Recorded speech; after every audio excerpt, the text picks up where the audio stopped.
welcome to Time for 100%, a forum on 100% renewable energy hosted by People's Action for Clean Energy, or PACE. My name is Mark Scully. I'm president of PACE. And to say that we are excited about today is an understatement. I think we're downright giddy at the event that we've planned. PACE has been following the work of Mark Jacobson for years. We've been in conversation with Mark about coming and receiving an award and speaking for years. It's taken us a few years to get our calendars synchronized, but we're absolutely thrilled that Mark Jacobson is here today and that we have a very distinguished local panel of local experts to really give this topic of 100% renewable energy a good, constructive, thorough discussion. So thank you for being here. We're thrilled at the speakers that we have lined up. We're also thrilled that so many of you are here today and that we have a very diverse group. We have environmental organizations. We have people from academia.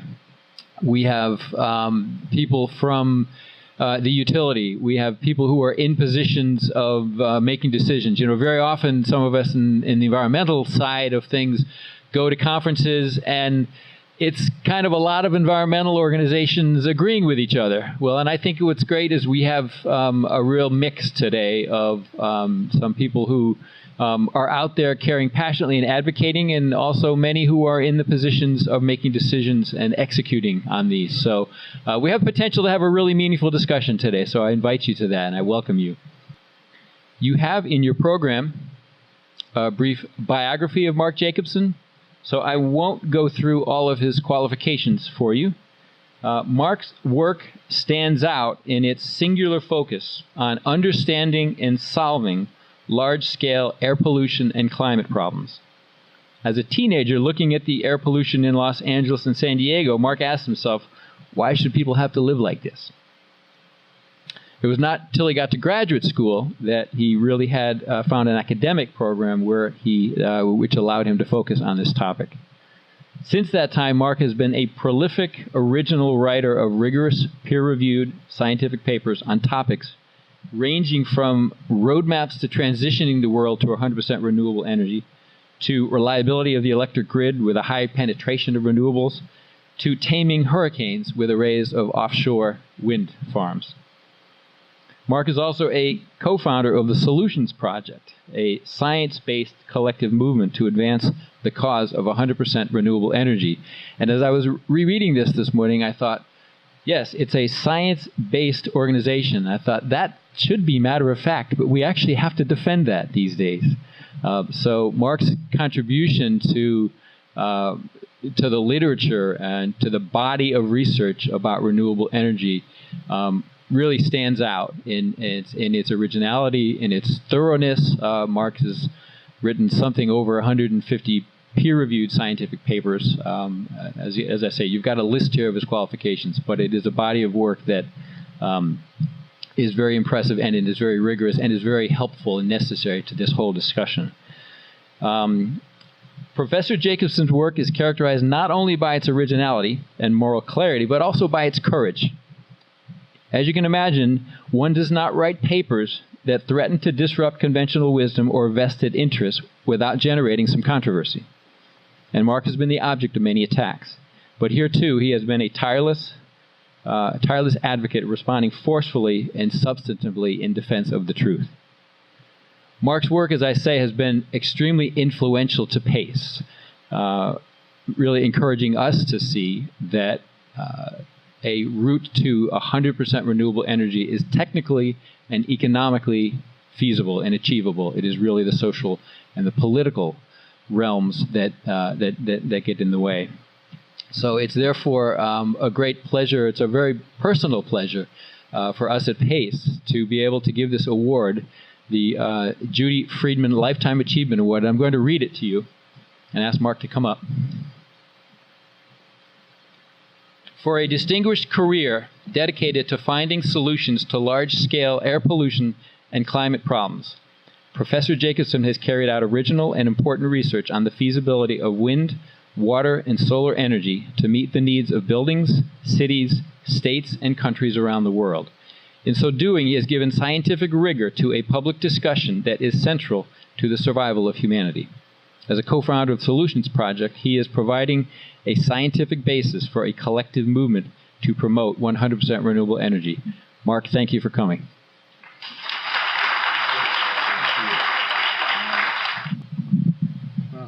Thank you so much, Mark, for that great introduction, kind introduction. This really nice award I'm very humbled by. And also for inviting me tirelessly to come here. And it's something I want to do as much as possible, is to get out the information that we've been developing, to get it out to the public and policymakers. That's really our goal. I am finding challenges traveling. It's not always easy, since I still have a child who's under 10 and I'm teaching, but whenever I can, I really do want to get out here, and I'm glad I was able to come. So what I want to talk about today are these renewable energy plans that we've been developing over the last decade. Our first plan came out in 2009 in Scientific American on how to power the whole world with clean renewable energy, or to really see, is it possible, even though we can't actually implement a global scale plan on its own, because there's nobody who just controls the whole world, fortunately, I guess. Yeah, I'm going to try to speak louder. I can usually project pretty well. So since then, we've been developing individual state plans and country plans, and now city and town plans. But I just want to point out this one paper that we did in 2014, which had a lot of co-authors, including some from back east here and a lot of students. This was a plan to repower California for all purposes with just wind and water and solar. And I'm happy to say that this was actually implemented into law a couple months ago with SB 100 in the electric power sector by not only the state Senate, the state assembly, and the governor signed it finally. But the governor also issued an executive order that is not binding on the next governor, who's just been elected, but really indicates what his intent is, which was to repower California for all purposes with clean renewable energy. That's what the executive order is. The law, SB 100, is just in the electric power sector, and it effectively goes to 100% renewables by 2045 with 60% by 2030. More recently, we've noticed just in this last election, there were 3 new governors who all have the platform of 100% renewable energy, including in Illinois, Michigan, and Colorado. And Nevada passed at least the first step of a 50% renewable portfolio standard by 2030. So there is some progress. Hawaii has a 100% clean renewable energy standard. Well, at the end of my talk, I'll actually get to more of the policies, but I want to, in between, talk about more of the science, about what can be done not only in states and countries, but also cities, towns, and in individual homes, how you can transition to clean renewable energy. Well, first, a little bit about our motivation for developing these roadmaps. I've been interested in trying to understand and solve large-scale air pollution and climate problems for a long time, for almost 30 years. And so air pollution causes 4 to 7 million premature deaths per year worldwide, and 20% of these are children under the age of 5 years old. In the United States, it's about 60 to 65,000 premature deaths and hundreds of thousands to millions of illnesses from cardiovascular disease, respiratory illness, complications from asthma. So we're trying to eliminate that problem as well, which is caused primarily by a combination of fossil fuel and biofuel combustion. And global warming, of course, is this looming, growing problem that's also expected to cost on the order of $25 to $30 trillion per year by 2050. And air pollution is already costing on the order of $20 to $25 trillion per year today worldwide. And then the other issue is that fossil fuels are limited resources. Eventually they will run out and costs will rise, and that can lead to social, political, and economic instability, which we need to avoid before it happens. And it is already happening in some places where you have shortages. So these are all drastic problems that require drastic solutions. And our solution is to electrify everything or provide direct heat where the electricity or the heat is provided entirely by wind and water and solar power. So we don't include things like coal with carbon capture, advanced biofuels, or nuclear power. It's not because we have something against it. It's just that we only have a certain amount of money to spend, and we want it to spend it most efficiently. And we've analyzed all these technologies, and they're just not as good.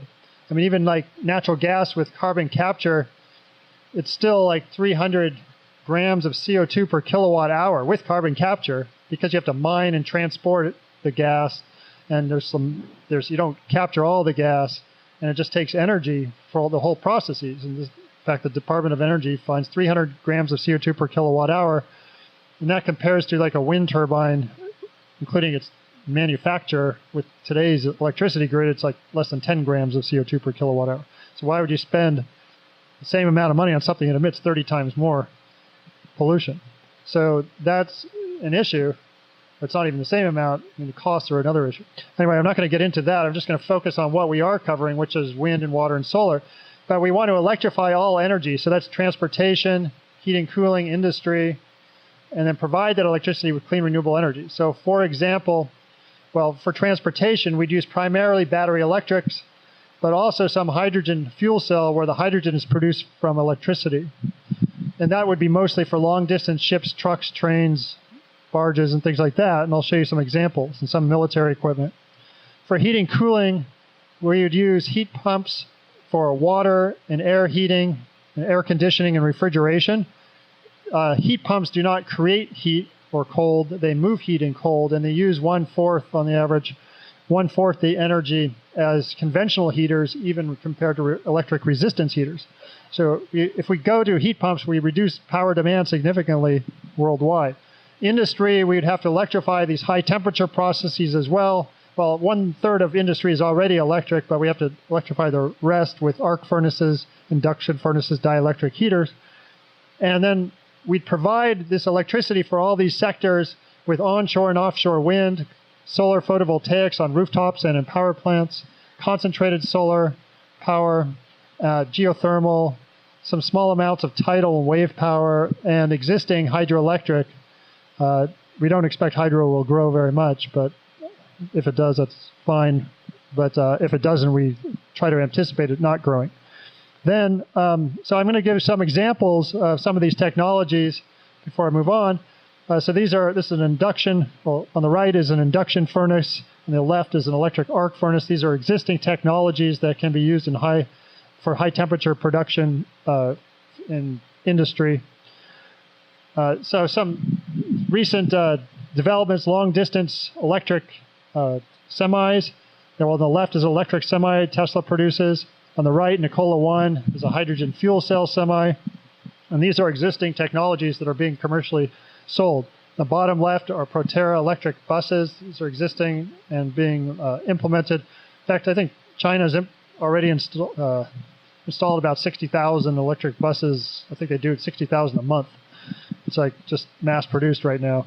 On the bottom right, hydrogen fuel cell electric hybrid buses. They've been around in California for at least 10 years.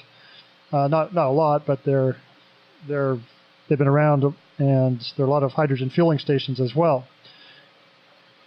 Oh, great. That's awesome. So I have a student who's in the Army, and his project for his PhD is to look at how to electrify the entire Army, tanks and all military vehicles, helicopters, marine vessels. And so already he's come up with data on how to electrify. For example, these are like the Abrams M1 tank and Bradley tank. And you can see on the right is if you converted these tanks to battery electric, then on the right is the volume of the tank. It would be about the same. And with tanks, you have to have a constraint because they have to fit over certain bridges, and go through certain tunnels and things like that. And so you can't have them different volumes. So they can be the same volume, and the mass is either slightly, maybe 20% greater mass at the most, but in some cases, some of these vehicles, it's pretty much the same mass as well. And so that's with battery electrics, and then this is if you do hydrogen fuel cell, then it can even be less volume in some cases, more volume in others, but less mass in most cases as well. So anyway, the point is that you can electrify pretty much any transportation or use hydrogen fuel cells for any transportation. And we've looked at the same for like a Boeing 747 as well, and find that it's feasible. And there are aircraft companies building electric aircraft and hydrogen fuel cell aircraft. So for example, on the left here is an existing battery electric aircraft that can go up to 1,500 kilometers, but it only seats, I think, 2 people. On the bottom right is a hydrogen fuel cell aircraft that seats 4 people that can go up to 1,500 kilometers. On the top right is a drawing of a hydrogen aircraft that might have larger volume because you need a larger fuselage because hydrogen is less dense than less dense than jet fuel, but as a result, it weighs less. So you have greater volume, less mass, so you have a similar overall drag. But there are companies like Ampere and others that are plan to produce electric aircraft that would carry 50 passengers, commercial aircraft that carry 50 passengers up to 1,500 kilometers. Beyond that, you probably need hydrogen fuel cell electric hybrids. Okay, so then here's another example. This is there's a startup in Silicon Valley that's building these vertical takeoff and landing machines to replace helicopters as well. Although you could, as we showed, just replace a helicopter with something similar.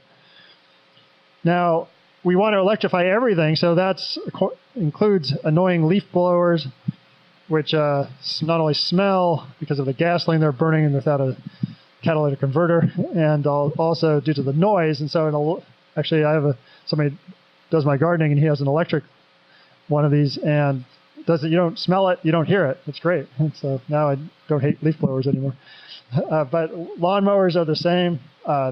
You can replace them with electric lawnmowers or existing technologies, forklifts, everything. So this is the idea, is to electrify everything.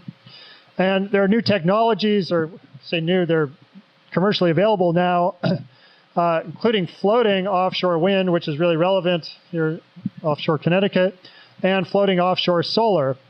There's already, as of this year, I think there's already 1 gigawatt installed worldwide of floating offshore solar, mostly on lakes and reservoirs, a lot of them in Asia.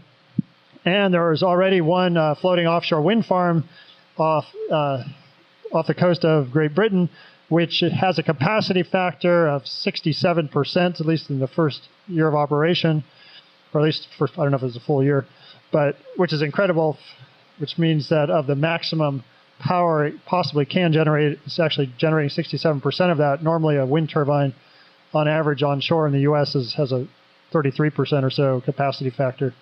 So that's pretty good, and because winds offshore are pretty regular. But this means you can actually take turbines way offshore so people don't see them and don't complain about them anymore. And while the East Coast has relatively shallow water out to 200 miles, the West Coast gets pretty deep pretty fast in most places, so that's where this would really have an advantage or be useful. And it would also be useful here too, because it is pretty expensive, even if it's not deep water. Just the deeper it is, the more expensive it is to put in these turbines. So when you have floating turbines, that reduces the cost. So the cost of offshore wind have come down substantially just in the last 2 years, and now in some cases they're between 6 to 8 cents per kilowatt hour. It used to be like 15 to 20 cents a kilowatt hour. So we'll need storage for our system, because wind and water and solar are a lot of those technologies I discussed are intermittent, or variable. The wind doesn't always blow, the sun doesn't always shine. But our storage is going to not only be electricity storage, but also heat and cold storage. So for electricity, we'd use concentrated solar power with storage, pumped hydroelectric power, where you have 2 reservoirs, a lower and an upper one. And when you have excess electricity, you pump water up the hill. When you need the electricity, you let the water drain down the hill and run a turbine. So in fact, Los Angeles County has a plan now, and they're actually trying to put it in motion to convert Hoover Dam into one giant pump storage facility.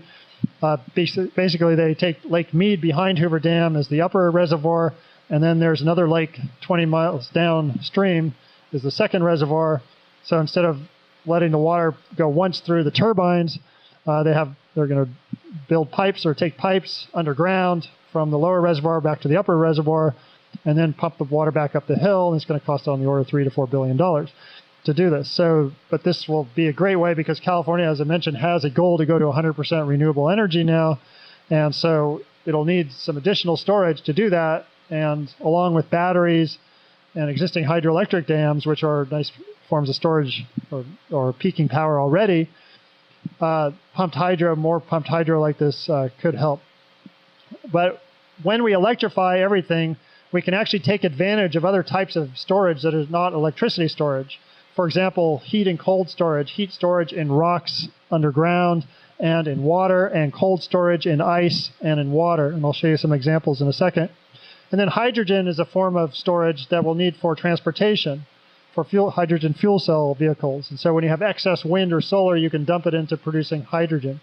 And then also to help balance supply and demand on the grid, demand response, where utilities give people incentives to not use electricity at certain times of the day. And that's by, for example, giving you a much lower rate at night to charge your car than during the day when you have peak time of electricity use. So that's a pretty straightforward way to balance demand on the grid. So let me give you some examples of these types of heat and cold storage. Well, Stanford used to have an ice cube under a building from 1998 to 2015 and had a big ice cube under a building, and during the night when the electricity price was low, it would use the electricity to produce ice. And then during the day, instead of running air conditioning at the peak time of the day at high prices, it would just run water through the coils in the ice and send the water to the buildings to cool the buildings. So this is like electricity storage, except it's cold storage because it avoids electricity use. But instead of costing, well, right now batteries are $200 a kilowatt hour. And they used to, back in 1998, they were probably like $2,000 a kilowatt hour. But this costs $38 a kilowatt hour for this ice storage. And this is actually pretty common. Most people don't know about it, but it's used a lot in stadiums and in hospitals and in communities around the world. But cold storage, now that we want to go to 100% clean renewable energy, we can use this on a larger scale. I'll explain that because they replaced the whole system with something even more efficient. I mean, well, I shouldn't say even more efficient, just a different system. So this is a community in Okotoks, Canada, which is 1 hour south of Calgary. In 2004 and 5, they built 52 homes in the subdivision, and on the garages of these homes, they put these solar collectors, which is in the top left. And those solar collectors inside had a glycol solution. And during the summer, when the days are long and you actually do get a lot of sunshine in Calgary, that heat, the solution absorbs heat from the sun and then gets piped to this building on the right, where the heat gets transferred to water. The water then gets piped underground under this field, which is a play field in the middle of a community. And that field had been excavated and filled with rocks and pipes for the water. And the water then passes by the rocks, and the hot water passes by the rocks and heats the rocks up to 80 degrees Celsius. Those rocks are heated and stay heated because it's insulated around them until wintertime, when the snow is on the ground 6 months later, like on the bottom left, and that whole system is run in reverse, and that heat supplies 100% of the heating for these 52 homes. And that's called seasonal heat storage in rocks. And as I mentioned, while batteries are $200 a kilowatt hour, this is less than $1 a kilowatt hour for the storage. And in fact, it's closer to 5 cents a kilowatt hour. It's a range, 5 to 30 cents a kilowatt hour. But this is the round trip efficiency is not large. It's like 58% or something like that compared to batteries, which are, or 86% or something like that. But still, it's so cheap, you can just keep collecting the heat and just collect excess heat and store it there, and you'll lose some, but it'll be enough to provide the heating. But this is just a form of district heat. Denmark has 60% of Denmark's on district heat, but a little different than this, or a lot different. There they have water tanks in cities, and the water tanks are heated by a variety of mechanisms, and you could use excess wind or solar to do that. And then instead of having individual homes with local heaters, hot water is piped to buildings for both the domestic hot water and separately for building heat. And so it's a form of district heat, this is, and you can do this on a large scale. And for heating, you can also use, well, heat pumps or like home heating. You can use heat pumps, and that's probably common in some places, maybe here somewhat, where that's a little different from this. The heat pumps are really extracting heat from either air or water or the ground. And when you have extreme weather, you'd want to use a ground source heat pump ideally. So now, it used to be they were very expensive, these heat pumps for heating your home, where you'd extract heat from the ground because you'd have to excavate your whole backyard, and that can get pretty expensive. But now they have a technology to vertically drill, where it's just a few inches wide drill that you can go straight down, and it's much cheaper and much less invasive, and it's now pretty much a similar cost as air source heat pumps.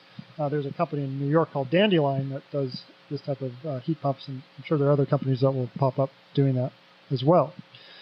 Okay, so let me go back to Stanford again.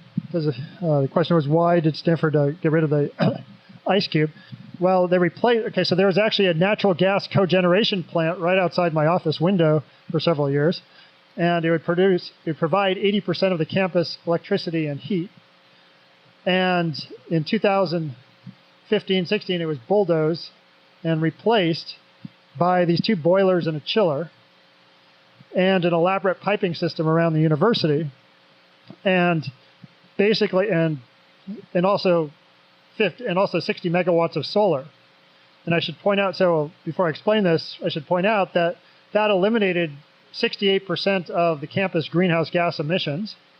And just a couple weeks ago, and I don't even think they've announced this publicly, but Stanford committed to 100% renewable energy and has already bought the remaining solar farms to produce 100% renewable energy. It'll be finished in 2021. So by 2021, Stanford will likely be the first campus in the world to be 100% renewable.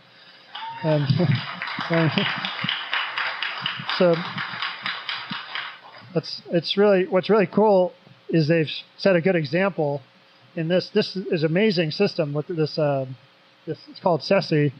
It's a heating cooling system. What they do is, well, on the right, you can see this is the heat and cold demand. If you look at the left of the graph, that would be like January, and the right is December. So during the year, the bright blue is the cold demand of the university. So there's cold demand all year, and the bright red on the bottom is the heat demand on the university. And you can see there's overlapping heat and cold demand. So different parts of the university need hot and cold at the same time. So instead of just producing heat and cold everywhere, what happens is when heat is produced, it releases cold, and when cold is produced, it releases heat. So instead of wasting that excess heat and cold, it's captured and piped back to these boilers and chillers where it's stored. And when you need excess heat or excess cold, heat pumps, electric heat pumps, are used to actually generate the heat to heat the water. So let's say you start from scratch and there's no heating or cooling. Electric heat pumps are used to heat the boilers, and heat pumps are also used to cool the chillers. And it's run on electricity, and then the electricity is from the grid, but they've offset it with the solar that they bought from the Mojave Desert. And so this elaborate piping system has effectively eliminated the need for gas at all on the university. And they also actually have a goal to go to 100% electric transportation for all their university vehicles too by 2025. So things are moving well, and this is consistent with California's goal to go to 100% renewable energy.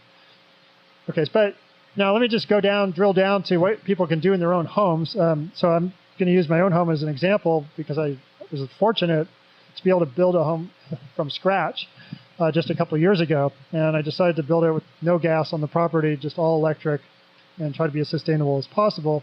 And so the actual home was built, has a steel structure, and the reason it was steel is because it's prefabricated with 80 to 90% recycled steel. And so they actually produced the steel in a factory, then delivered the steel one truck, and then the house was then assembled like Legos within like a few days. And well, so I say the frame was assembled. And so that eliminated wood waste on the property and didn't have all this wasted wood. That's usually when you're sawing wood, because most California homes are wood. But anyway, that's not what I want to talk about, but I want to talk about the electricity savings. So it has heat pumps, both for air and water. So this is the air source heat pump that provides air conditioning and heating for the home. It's called ductless mini split because in each zone of the house there's one of these units, and these units don't produce heat or cold. They just move it from the outside. So they extract the heat and the cold from the air outside with the unit on the right. And so, for example, when it's hot in the room and you want to cool down the room, a fan blows heat over these coils inside the left unit, and there's coolant that the heat gets absorbed in. So the coolant absorbs heat from the room, then takes it outside, and then expels it. So that cools the room by just removing the heat. And conversely, when you want to heat a room and it's cold in the room, cold air goes over the coolant. The coolant absorbs the cold and expels it outside, and so the room heats up. So it's just moving heat in and out of the house. And this uses 1/4 the energy as a gas heater or an electric resistance heater or any other kind of heater or air conditioner. It's 1/4 the energy, so it's really efficient. I'll show you how efficient the whole system is in a minute. So this is the water heater. It's also an air source heat pump water heater, but instead of extracting heat from the outside, it's extracting heat from the room it's in, which is a mechanical room. And so the room itself is a couple degrees cooler than the rest of the house, but in the summer that's fine. I just open the door and it just provides extra air conditioning. And so it's basically just moving heat from the room to the water and stores the heat in the water tank. And you can control by a timer on the circulation pump when you send water through the house, and you want to do that with our rate system because we have a tiered rate system. Different times of the day cost different amounts of electricity, so you obviously don't want to use electricity when the price is high. So you want to heat the water when the price is low and move it around the house when the price is low. Anyway, so that's the heat pump water heater, and it costs about the same as a normal other water heater. And I should also point out that the heat pump air conditioner and heater, also the whole system was a similar cost, except I avoided things like the gas hookup fee and gas pipelines, which I'll quantify in a second. For stove, no gas stove, electric induction cooktop, which boils water in half the time as gas, and actually you can control the temperature even better than with gas, and then you can even touch the top of the stove when it's boiling water and it doesn't feel hot. And that's because it's actually not producing heat, it's exciting molecules in the pot, so you need special pots that have iron base or a stainless steel base, and that excites molecules and heats the pot directly, so it's actually more efficient. But people will say, well, I bet those pots are really expensive. Actually, no, I bought a dozen of them for like $330 or something. So it's not, the whole system is similar cost, but actually more efficient, looks clean and nice, and less dangerous. And you also don't have pollutants from a gas heater, such as NOx, carbon monoxide, other things, and don't have a risk of your home exploding. So then for the solar, there's rooftop solar. It's about 13.6 kilowatts. And the reason it seems like a large system is because I'm also charging electric cars. And there are batteries in the garage, although I have 4 batteries that are Tesla wall mounts, but my utility, PG&E, that's right, PG&E, only let me turn on 2. Because the inverters are, well, they have this rule, this esoteric rule that they help create. If your inverters are larger than 10 kilowatts, and there are 2 batteries on each inverter, and together they're more than 10 kilowatts, then they have to be able to measure the solar going in to the inverter and the batteries, and they have to be able to separate the solar going in to the inverter from the battery electricity going in through the inverter. And they claim they could not measure that. So therefore, I can't have 2 more batteries attached to the grid. But it turns out I only needed 2 batteries, and actually I would actually lose money with my electricity exchanges with the grid if I actually had 4 batteries versus 2 batteries, it turns out, because when you're charging the batteries, you're charging them during the day when the solar is on. And in our rate system, that would be in the morning, always in the morning. As soon as the sun comes up in the morning, you start charging the batteries. But that's actually at the second tier rate system. There are 3 tiers. The cheapest one is at night between 11 p.m. and 7 a.m. when it's dark. The most expensive is in the afternoon, well, between 3 and 9 p.m. And then the middle tier is all other hours. So when you're charging the battery, it's at the second tier. And so you're basically, I could be selling that electricity back to the grid at the middle tier instead of charging my battery. And then I'm using the battery mostly when it's nighttime after 11. And when that's occurred, that's at the least expensive tier. So I'm really charging at a more expensive tier than I'm using it. So it's better to sell it back to the grid and then at the more expensive rate and use it, the electricity from the grid at the cheaper rate. So turns out 2 batteries is actually better for that rate structure. And so they give me a favor because now I'll just save them until the other ones run out. So, and then I have electric cars so I'm charging 2 electric cars. Actually, my son has an electric car and he comes over every weekend and charges as well. So there are 3 electric cars. And so I'm able to, over the year, well, I'll tell you the year, what happened over a year, but I want to show you 7 days in the summer during a hot week. So this is the green is solar photovoltaic production. This is during 1 week in the summer. The green is photovoltaic production. The light blue is in-home use of electricity from the PV or batteries, including the charging of the batteries. The dark blue at night is just battery use of electricity in the home. And then the red is grid electricity when the batteries have run out, basically. And the 2 spikes of red you see are charging these 2 different cars. One's a Tesla Model S, the 20 kilowatt charge, and the other is the Roadster, 10 kilowatt charge. And so even during this 1 week, there was actually, I sent back to the grid 50% of all the electricity generated, even accounting for all the charging of the vehicles.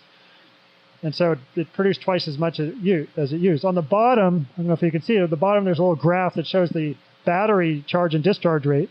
It goes from 0 to 100%, but the base is at 50% because there are 2 batteries that are sitting idle. And so it goes down to 50% at night when it's discharging. Then in the morning, when the sun comes up, the first thing that happens is, well, the PV provides in-house electricity and then charges the batteries. So that's why it goes up to 100% pretty quickly on the batteries. Batteries stay dormant during the day, and then as soon as nighttime comes, the batteries are used and they start draining until they're fully drained, or maybe they're not. Okay, so that's 1 week, but here's 1 year of energy use. And this actually was 11 months, not even because I turned it on in May at the end of, well, I turned it on, they only started counting at the end of May, so I actually missed a whole month of sunshine, which I'll capture this year. But regardless, even over 11 months, counting for 1 year of electricity, I generated 120% of all my home and vehicle energy. So I had no electric bill, no gas bill, no gasoline bill. Instead, I received a check for $530 for the excess electricity from my community choice aggregation utility, Silicon Valley Clean Energy. So in California and a lot of other states now, you have an option to have an underlying utility, so in my case is PG&E, which deals with the transmission distribution. And then there are these community choice aggregation utilities that take over the generation portion of your bill. And what they do is if I didn't have any solar on my roof, they would just give you an option of 100% renewable electricity, 80%, some other percent of renewable electricity, and you pay different rates. Turns out their 100% rate is almost the same as PG&E's, whatever, regular grid rate. It's like 0.002 cents a kilowatt hour different. So it's hardly any different. But in my case, I'm actually can then sell back to the CCA at the time of use, which is mostly peak times of the day. So I'm selling up to 28 cents a kilowatt hour back to the utility, and which is the same rate I would be paying for that electricity. But PG&E, on the other hand, would only pay me 2 cents a kilowatt hour for my excess electricity at the end of the year. So these CCAs are really good. They're springing up all over the place. Just last week, there was a new one in Los Angeles, and 10 communities actually went all in on them. So there are 10 communities that have committed to 100% renewables just last week in Los Angeles because they just have started a new CCA. And San Diego also committed a few weeks ago to 100% renewable. Well, they've committed to it, but they actually then transferred to a CCA. So I think CCAs are really, they're really springing up everywhere, and there are at least 20 of them in California alone, and I think there are like 80 of them nationwide. But the other point I want to make about this is by not having gas on the property, I avoided a hookup fee that PG&E was going to charge me of about $6,000, but it ranges depending on your home between $3,000 and $8,000 usually. I did not need pipes in my home. That was another $1,000 to $7,000. Well, in my case, it was probably closer to $5,000, but this is the range. These numbers on in the red are ranges for lots of homes and not just mine, but somewhere in the middle. But most people's electric bills are $1,000 to $3,000 a year, gas bills $1,000 to $3,000 a year, and fuel bills $1,000 to $4,000. So you can theoretically, by electrifying with a new home, you can save $4,000 to $15,000 up front and $3,000 to $10,000 per year in bills. And the cost of my solar and battery system, well, we have subsidies. Well, there's a federal tax credit of 30% still for solar and also wind. And then we have some in-state subsidies as well.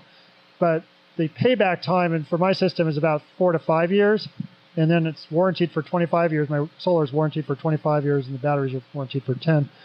So it's free electricity through 25 years, effectively, after you've paid it back. Now, without any subsidies, it would be about a 10-year payback time. So it's still good. Regardless, we should all want to do this, even if it takes longer to pay back. It's going to pay back eventually. But okay, so the next question is, can we actually transition the entire world to 100% clean renewable energy just with this wind and water and solar? So we developed energy plans for 139 countries, and we've also done them for all 50 U.S. states, including Connecticut. And so I want to just discuss some of these, but first start on the world scale. The world power demand, well, these 139 countries represent 99% of the emissions worldwide, and there are a total of 195 countries worldwide. In 2012, the aggregate of these countries' power demand was 12.1 trillion watts, or terawatts. That's expected to go up to about 21 terawatts in 2050. And if we electrify everything and provide the electricity with clean, renewable wind, water, and solar, without heat pumps, that would go down to about 11.8 terawatts. So with heat pumps, down to 8.6 terawatts, or 58%. And so how do we get 58% reduction of power demand, really without changing our habits, just by transitioning? Well, it's because 23 percentage points of that is due to the fact that electricity is more efficient than combustion. And you get most of this benefit in the transportation sector. Gasoline put in your car, only 17 to 20% of the energy in the gasoline goes to move your car, and the rest is waste heat. An electric car, 80 to 86% of the electricity in the car goes to move the car, and the rest is waste heat. So you reduce your power demand in transportation by on the order of 75%, but averaged over all energy sectors, it's 23%. Then 13% of all energy worldwide is used to mine, transport, and refine fossil fuels. And that can be eliminated immediately if you have wind and solar, for example, because the wind comes right to the turbine, the solar comes right to the panel. So when you're looking at comparing, for example, gas and wind even, the price per unit energy, you have to consider that, let's say you have the same price per unit energy and you're going, I don't know which one to pick. Well, consider that, that's not counting the fact that you need all this energy to mine and transport the gas to get it. In fact, in the United States, there are 50,000 new oil and gas wells drilled every year in the U.S. alone. And I'll show you the numbers of how many there actually are and how much land area that takes. So it's not only, this is why when you actually electrify everything, if we're going down 50%, let's say 50% reduction of energy use, even if the cost per unit energy is the same in both cases of a fossil fuel system or a renewable system, you're using 50% less energy. And so consumers will pay directly 50% less.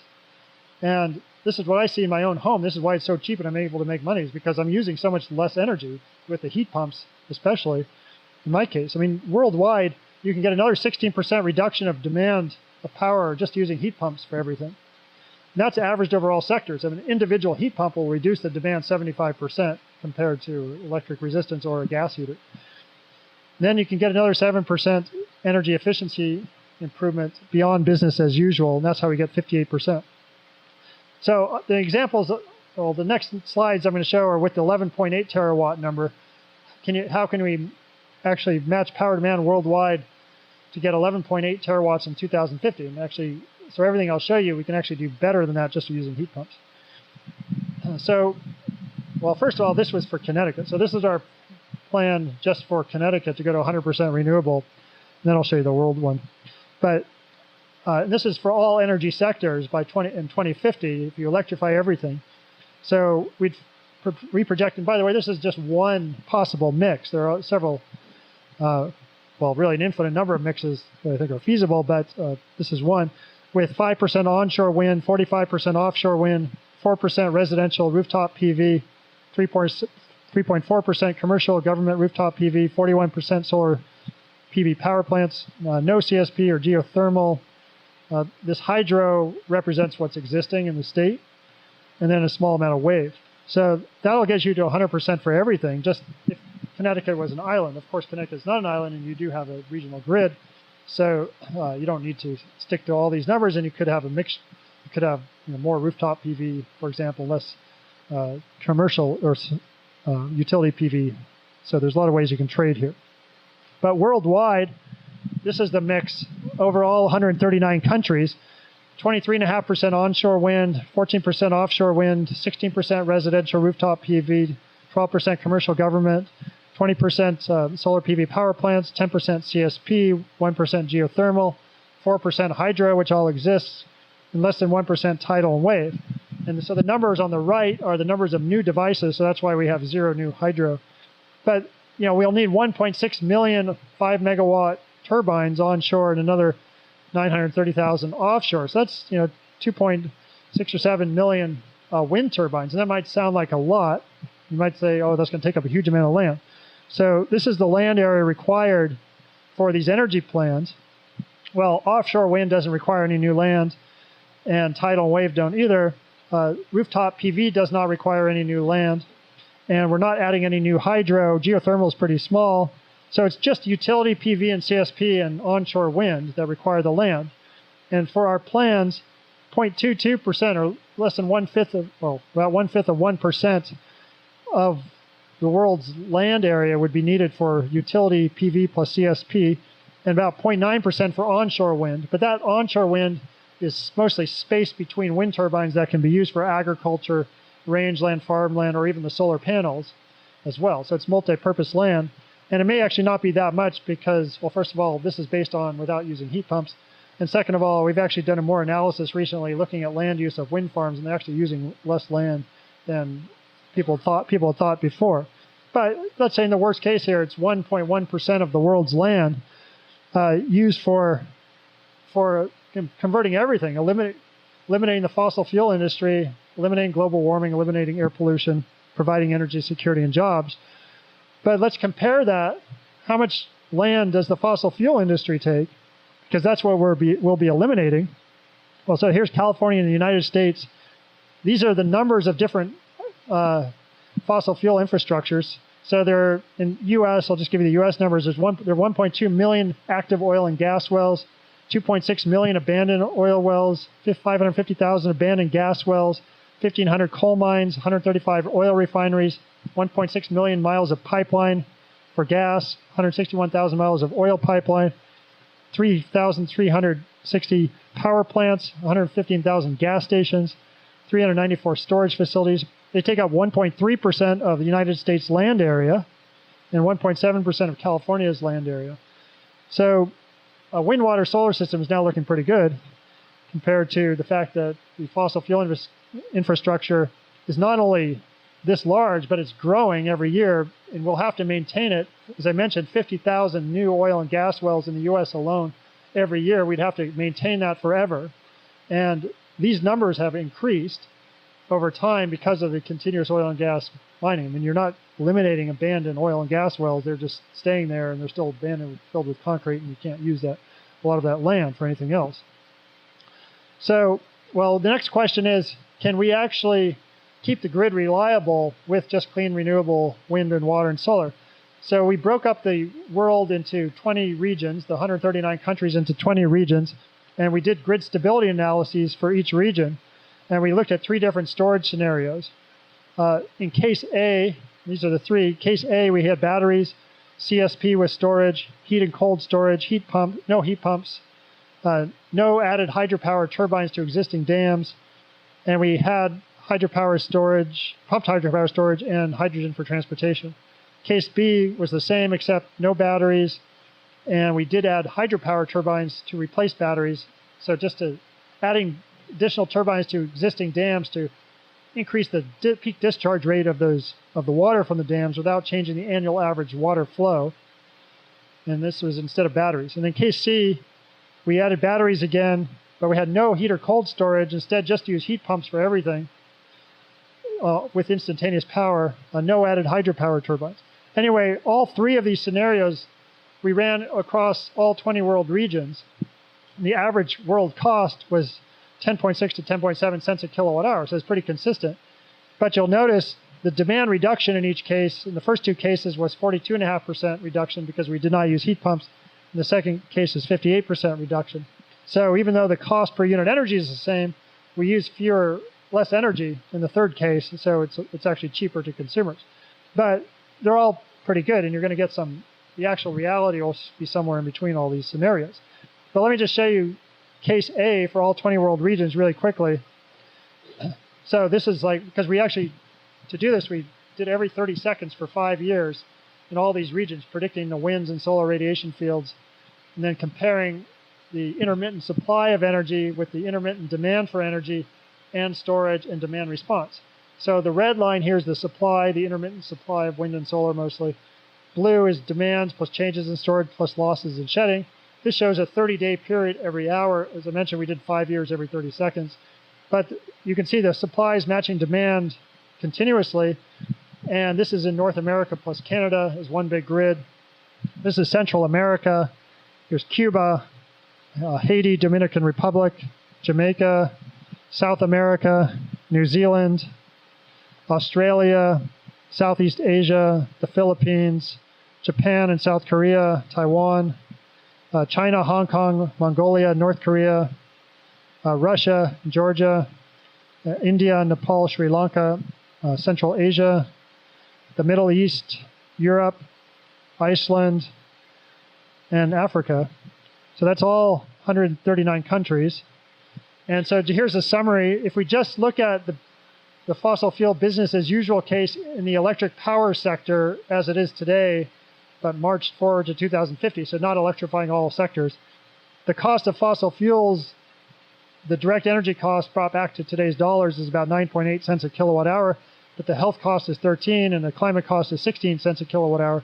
Total 38 cents a kilowatt hour is the social cost of energy, which economists pay attention to, compared to just the wind, water, solar in today's electric power sector marched forward is 9.7. So the social cost of energy in the fossil fuel case is 4 times that of the wind, water, solar case.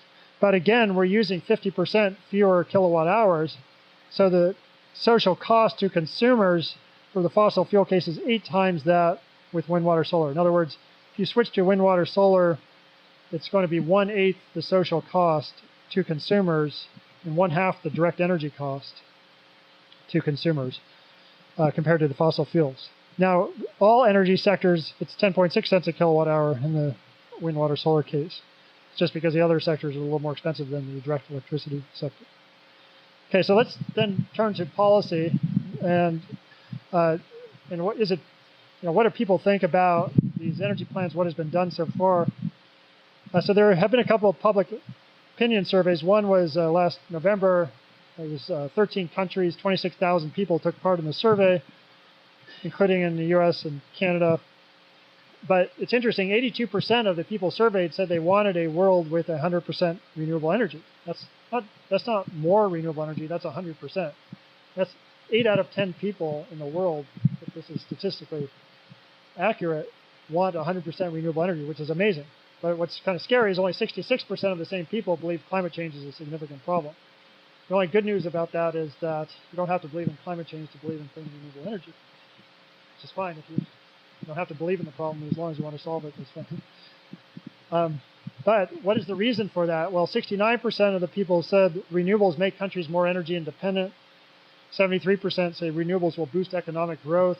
There's others, and jobs as well. So there are a variety of reasons people like renewable energy that they don't necessarily believe in that climate change is a significant problem. Here's a similar poll that was just in the U.S. and several states that found 64% strongly supported the contention that the U.S. should go to entirely clean and renewable sources like wind, solar, and hydro by 2050.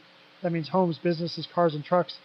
Another 19% somewhat supported that. So a total of 83% strongly or somewhat supported going to 100% renewable energy in the U.S. across these 7 states. So this is pretty consistent with the other poll. Surprisingly, this is a completely independent, different time period poll. In the U.S., there are several resolutions pending in the House and also in the Senate. Maybe the House ones could actually be voted on now, to go to 100% renewable energy.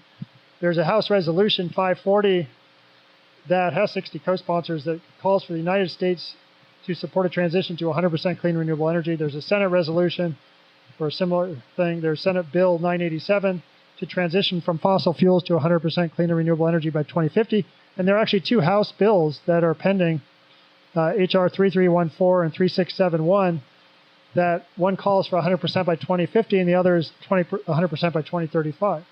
So these are literally sitting in Congress waiting to be voted on. But actual laws that have been passed include Hawaii, a 100% renewable electricity law by 2045, California, a similar one by 2045 with 60% by 2030.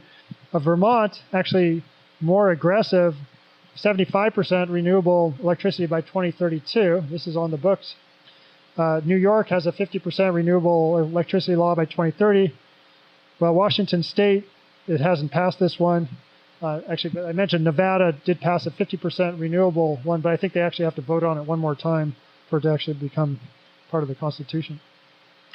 There are over 110 cities now and counties in the United States alone, but also there are some in Canada in addition that have committed to 100% renewables, and you can see a bunch here.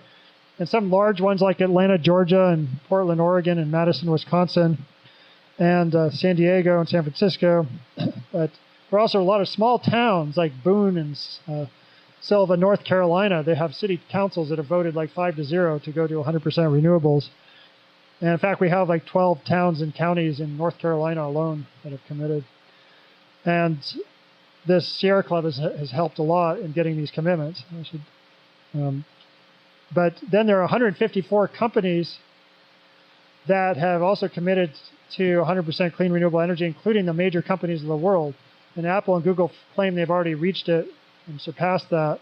And Google now says it wants to not only be 100% in the annual average, which all these commitments are for the annual average, but to actually hour by hour they want to be 100%, and they're at least in their data centers.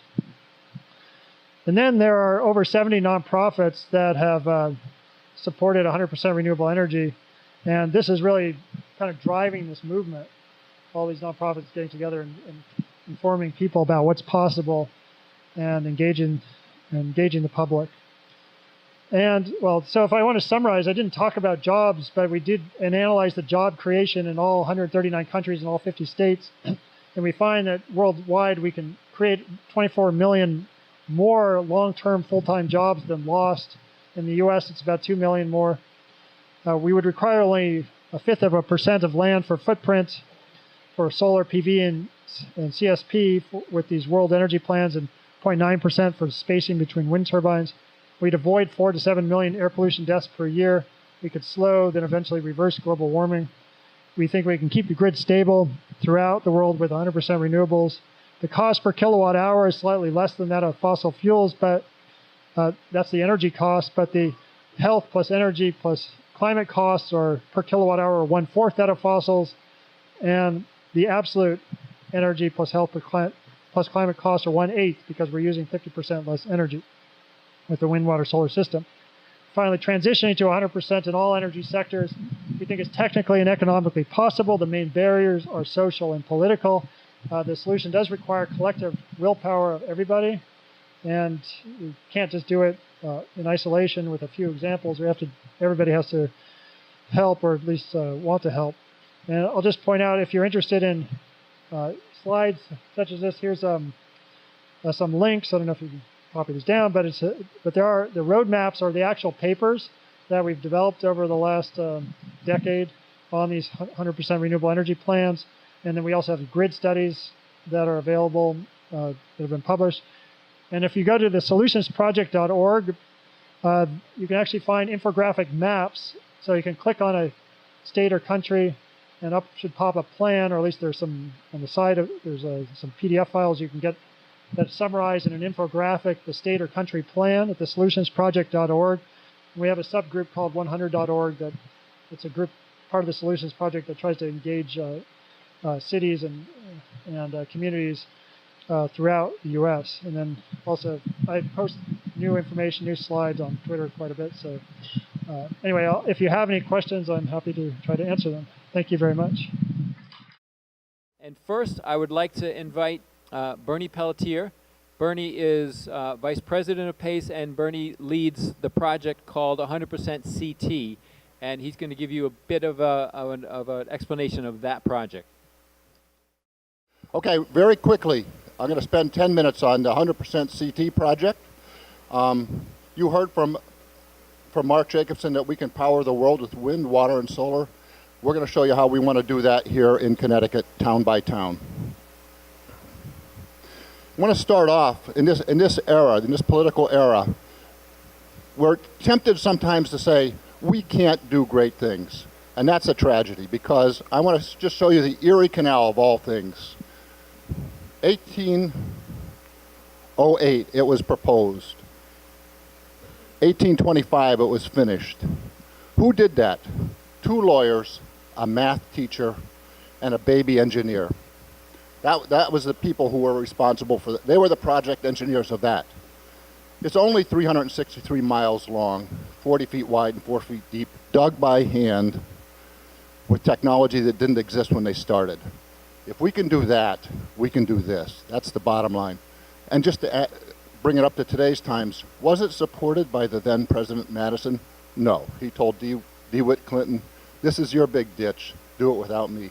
Sort of sounds like today. What is our project? Our project has 5 steps. Benchmark our current energy use, town by town. In all the places we've gone, when you go to a town and say, do you know how much your town uses? Most people can say, yes, we do. Do you know how much your residents use? Nobody can answer that. Do you know how much your businesses use? Nobody has to answer that. We address all uses in the town. Step 2, and Mark talked about this. This is actually a crucial, important, and overlooked step. We have to reduce our energy use. The phrase we use is reduce, then produce. This is called the eco-space, but I'd ask you, take a look at the ceiling. Is it insulated? No. So we're confident that we can do a lot better without even trying too hard. Step 3 is what everybody thinks we need to do, and we do, of course, need to do this, which is look for local generation. And we spend our time here mostly looking at solar. There's a little bit of hydro, and of course we're enthused to the max about what we can do with offshore wind. By the way, I want to tell you that on the PACE table there and on the table out there is a handout for these slides. So on the way out, grab that if you want to remember. We know, to quote Scotty on Star Trek, the grid, she can't handle much more. Distributed energy. And so we do have a grid typology that we call a community microgrid. But more important to what we have, and you're going to hear a little bit of this from our panel, is Connecticut itself, working with the utilities, has got a grid modernization product underway, which will enable us to host a lot more solar and make our electric supply a lot more resilient. And finally, we have to make this happen. Mark talked about the idea of political will, social will, and we have some great partners helping us take this idea and push it out to engage with people, to educate people, to enable people to do what we have to do. This is an actual town that we did. It's in eastern Connecticut. Begins with M, and they have an unnatural attachment to husky dogs. But this is our benchmarking sort of single slide. If you look at, there's 4 light blue bars. The first one's electricity. The second one is natural gas. The utilities actually give us the actual consumption for that town, and so those are actual numbers. The next little blue bar up is oil heat, and the one after that is transportation. So that is the entire use of that particular town. It's $687 gigawatt hours. Most people don't know that Giga is actually Lady Gaga's younger sister. So we have 687 gigawatts there. I won't go into any detail, but Mark talked about the various ways that we can knock that load down. So we have 3 bars down, which really represent adoption of heat pumps, adoption of electric vehicles, and general conservation using insulation in buildings like this. Very quickly, this is a repetition of that, and Mark showed much more compelling slides than this. I just want to draw your attention to something that's crucial in the Northeast, which is Mark built his house from scratch, new construction, anywhere. We can do that net zero. I bet you there's people in this room who know somebody that has a net zero house. If we were ever able to do a deep energy retrofit and make it commercially viable, that would change our game independent of wind, water, and solar. So there's a lot we can do, and there's things that will be coming down the pike. To talk a little bit about how much could we site locally, we have engaged with a firm called Helioscope, so we can actually do solar modeling. If anybody's curious how much you can site on a particular location, by all means get in touch with us. These are just sort of pictures to go through quickly. On farmland, next to farmland. The one on the right there is Simsbury High School, where we modeled solar on that. And of course, the carport. Whenever I go anywhere, and last night I was in downtown Hartford, you see all those open parking lots? What a waste.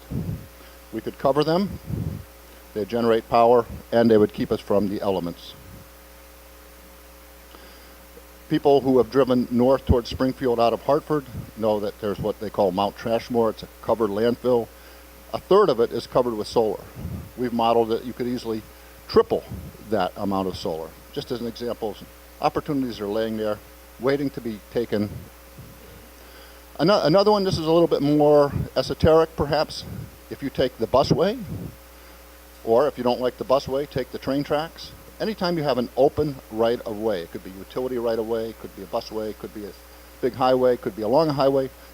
I just took the busway from Flatbush Avenue to Hamilton Street and said, let's cover it over. Same deal. Lots of power, and it shelters us from the weather. We could literally spend hours on this topic, but this is our community microgrid. I would ask you to take a few things away from it. Our grid now, if you look at that gray box, that's the substation, and everything that hangs in back of that substation right now, if that substation gets a red X, everything in back of that falls. Our architecture, which we took from Clean Coalition, which is a Palo Alto company, essentially does 3 things. They segregate the grid so you can switch off pieces of it. See those pink dotted lines? In every one of the pink dotted lines, they cite a little bit of renewable energy, and they cite a little bit of energy storage. So if the big grid goes down, they can keep on chugging. This is being done already in California. People say, Bernie, Mark, you can't possibly afford this. Based on our analysis, we can. We use an immense amount of energy now, and it costs us an immense amount of money. We estimate for this particular town they spend, residents, business, municipality, $52 million a year. We think we could buy the necessary infrastructure for about $30 million a year, spread over 20 years. Local outreach, just to very quickly mention our partners. The Sierra Club, Ready for 100, they're building local will and enthusiasm. Clean Water Action is involving this project in their 60-some-odd task forces and municipalities. We work with CHISPA, League of Conservation Voters, Posigen, and Eastern Connecticut Green Action. We'd love, consider this as an invitation, we'd love to, if you haven't worked with us already, get with Mark and me after this, and let's do some business. We can do this. What's required for success is the creation of ever broader coalitions. We're starting that right here today. What's needed is not moderation or even necessary compromise, but effective stories that appeal to widely held beliefs about ourselves. That's from Governing Magazine, the May edition. Our story, and you heard this from Mark, our story, this is possible, it's affordable, there's money to be made, it will save lives, it will save the planet, it will make us resilient, and it will make us self-reliant. This is our Erie Canal. And lest you forget, we're all the people that we have all been waiting for. Thanks so much.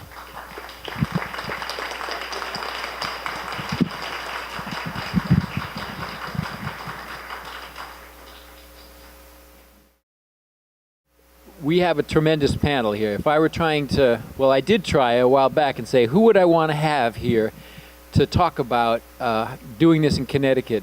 This is the group, and we were able to get all of them. So we've got a tremendous breadth, diversity, and depth of practical experience, of knowledge, of expertise. So without further ado, let's get started with the panel discussion. What when you look at the issue of getting to 100%, as we saw from Mark's presentation, there is a wide range of different topics you could touch on. And we've got 4 panelists. We're going to give them each a chance to do some prepared comments. We'll talk a bit amongst ourselves. And then after we've done that, we want to open it up for questions. And I hope we can stay on track so we'll have lots of time for people to ask questions, because I'm sure they're out there. So let me start with Mary Sotos. Mary is Deputy Commissioner for Energy at the Connecticut Department of Energy and Environmental Protection, or DEEP. She was appointed to this position in February of 2017. Before joining DEEP, Mary led renewable energy and greenhouse gas accounting at World Resources Institute, a highly respected Washington, D.C. based nonprofit organization. Mary graduated from St. Olaf College in Northfield, Minnesota with a bachelor's degree in environmental studies and a concentration in social sciences. On a Fulbright fellowship, she pursued graduate coursework in science and environmental management at the Université Libre de Brussels in Belgium. Mary, thank you. Well, you could give us a sense of sort of where Connecticut is, what we've gotten to, what we've already committed to.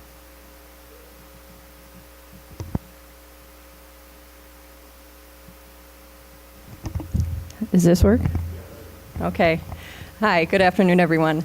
So first, not everyone here may know about the state agency that I work for, so Energy and Environmental Protection. So we take an integrated approach to energy planning in the state. When we think about, big commitments like what we were hearing about today, I think the good news from my perspective is there are already some building blocks that we have in place to sort of address many of these different aspects. So to just sort of frame how we've been thinking about it, the first thing is climate. So we're looking at this through a climate lens. And actually all of the panelists here, we're all part of the Governor's Council on Climate Change. So that's a group that was tasked with coming up with an interim target. So the state already has a target for 2050 to reduce emissions in the state by 80%, but we knew we needed something in the near term to help us stay on track for that. So that group went through a modeling exercise to both propose and thankfully succeeded legislatively in putting a 2030 carbon reduction target across all sectors in place. So based on that target, we also looked at what's called a wedge analysis. So what would we have to do in the state in transportation, home heating, and in the electric sector to actually meet that goal? And I think I'll focus a little bit. I think the home heating pieces I found particularly interesting today because there's such variety, right, in the ways that we can more efficiently achieve home heating and cooling. One of the challenging parts of thinking about how do we make that transformation in Connecticut is that about half of homes in Connecticut are currently heated by delivered fuels. So that both is a reflection of, sort of where the building stock is, the capital, investment that it would take to make that transformation, but also a reflection, politically. Like if everyone in this group is interested in making that change, there are, there's a vested interest in resisting that. So something for us to keep in mind as we think about new ways to approach that. I think in terms of making the, as we were hearing before, the older housing stock in Connecticut more efficient, we do have programs in the state that focus on providing opportunities for you to get a home energy audit. Those funds, we all pay for the ability to do those that kind of work through our energy bills. There's a little charge on your energy bill that goes towards incentivizing that through paying for rebates. I think a key question would be, how can we use that program to help forward this kind of transformation? But I just wanted to make sure we mentioned that, because that's also a program that the funding was, part of that funding was diverted to plug holes in the, state budget. So if that's a priority for you, that's something, that we think about, is how can we make sure there's a sustainable funding source to help, again, make our buildings more efficient so that they're using less energy to begin with. When we did the GC3 wedge analysis, I think the opportunity for air and ground source heat pumps became very clear. And the GC3 had the sort of same electrify everything approach. As I look through the room and think of all the great advocates that are here, I see a huge opportunity to increase consumer awareness about these new ways to heat and cool homes. I think most customers, especially those who are used to an oil system, may not even be familiar with all the different new technologies. So again, a huge opportunity for customer awareness, for, I think I saw on one of the slides, like a solarize, thermalize. But also when we think about, so that's on the home heating side. But just to talk briefly about where we see it going on the electric side, a couple good news stories are that we actually have a 40% renewable portfolio standard now. 40% of the state's energy will be from renewable sources by 2030.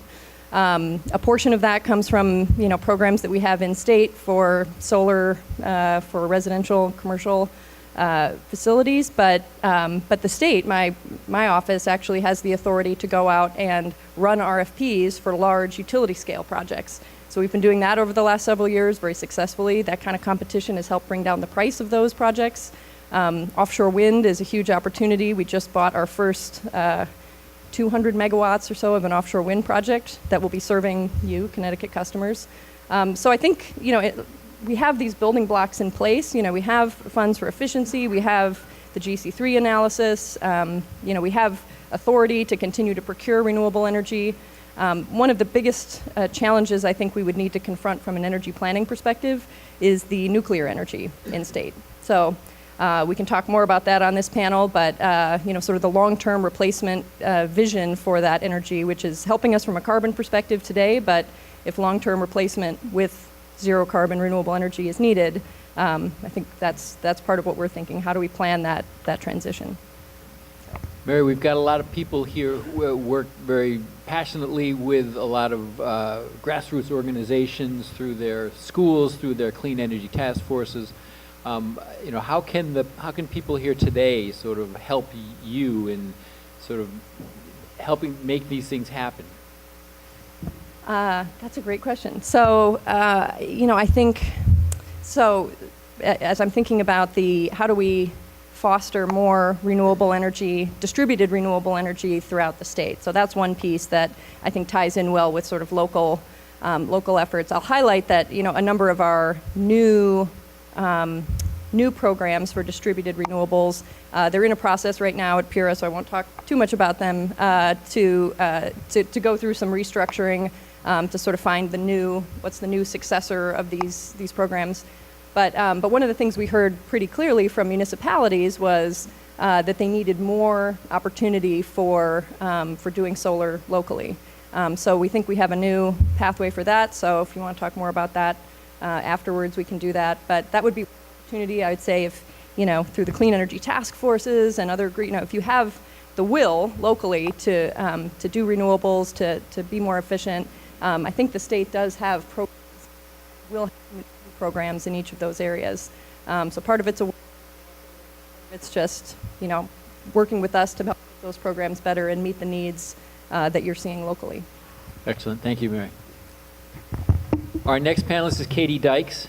I was thrilled that Katie was able to take part, in part because as chair of PURA, the Public Utility Regulatory Authority, we weren't sure if Katie would really be able to say anything. So we're thrilled that she could be here. The topic that we've really asked Katie to focus on is one that she is allowed to speak on in public, and that is grid modernization. As we know, we can't just keep adding renewables to the grid as it's constituted. So there is a docket in front of PURA that Katie is actively involved in. Katie, as I said, is the chair of PURA. She was nominated by Governor Daniel Malloy to serve as PURA commissioner on October 27th, 2016. She previously served in Mary's role as deputy commissioner for energy at DEEP. She held that position since March of 2012. PURA operates under the leadership of 3 commissioners and is statutorily charged with regulating the rates and services of Connecticut's investor-owned electricity, natural gas, water, and telecommunication companies. That's a very wide remit. And is the franchising authority for state's cable television companies. Katie served as chair of the board of directors of RGGI, the Regional Greenhouse Gas Initiative, from 2014 to 2017. This is a multi-state effort focused on reducing carbon emissions from electric generating facilities. She also represents Governor Malloy on the board of managers of the New England States Committee on Electricity. Katie joined DEEP in 2012 after prior service as Deputy General Counsel for the White House Council on Environmental Quality and as a legal advisor to the General Counsel for the U.S. Department of Energy. She's a graduate of Yale College and the Yale Law School. And as we mentioned, the main topic we asked Katie to address today is grid mod. Thanks, Katie. Well, thank you so much for having me. I think that there is always a fear with utility commissioners that we really can't talk about anything, and we do have a lot of dockets, a lot of things underway. When we have something that's in a docket, of course, we can't talk about it outside of the hearing room. So one of the things I do want to encourage you all to do is to come to our hearing room, and that's why I was so glad to get this invitation, because I think as a utility commissioner, it's important that we get out and talk more, so we let people know what our process is. A lot of people may not be familiar with it, may not know what a utility commission does, but as we see, listening to Professor Jacobson's presentation, the theme here is electrify everything.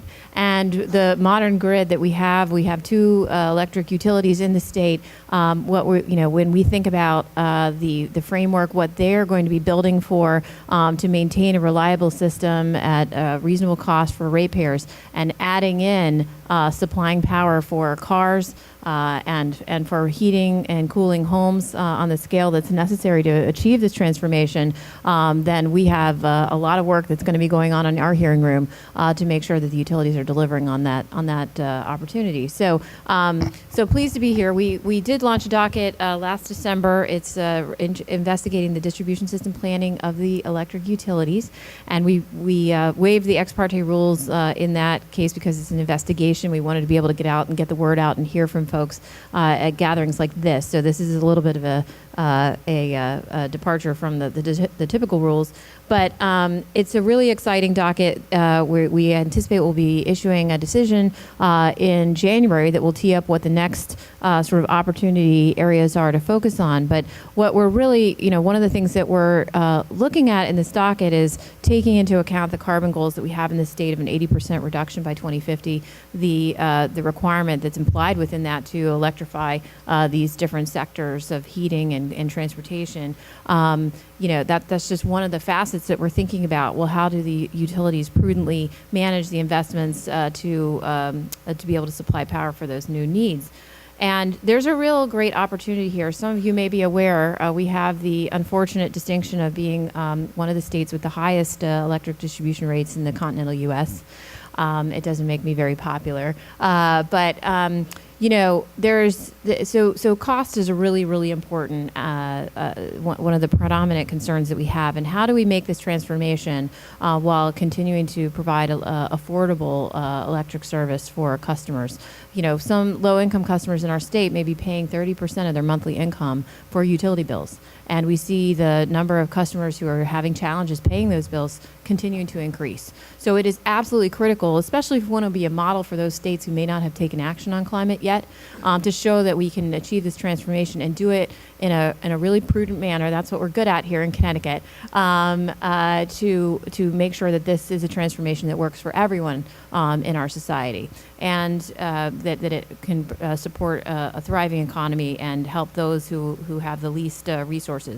So there's a real opportunity here. If you think about, the utilities, mostly the costs of maintaining the system are fixed costs. They have to build out the poles and wires to be able to supply power at the peak need that we anticipate that customers will have.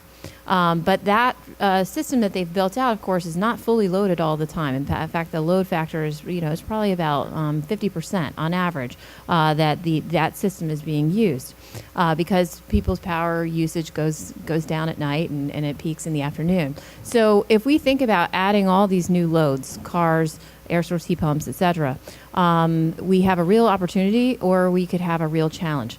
The real opportunity is if we can ensure that the times when those new loads are being pulling power are optimized to when we aren't normally loading up the grid. So, for example, ensuring that these new electric vehicles that are coming online are going to be charged at night instead of in the afternoon. Then we could end up in a place where the utilities are selling more electricity and utilizing the same, as much as possible the current footprint of the grid, and that could have an ameliorative effect on rates, which would make me look like a hero.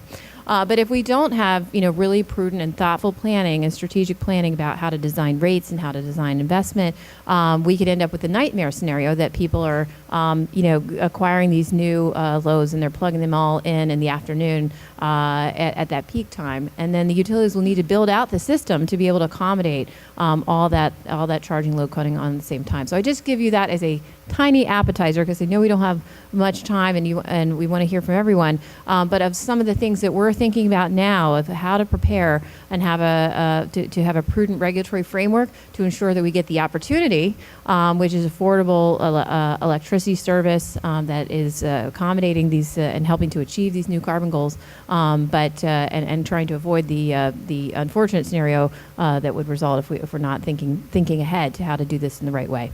So please get involved in our docket. It's docket 1712-03. I know there are a number of groups that are participating, and so I just appreciate the opportunity to be here today and look forward to the questions. Great. Thanks, Katie.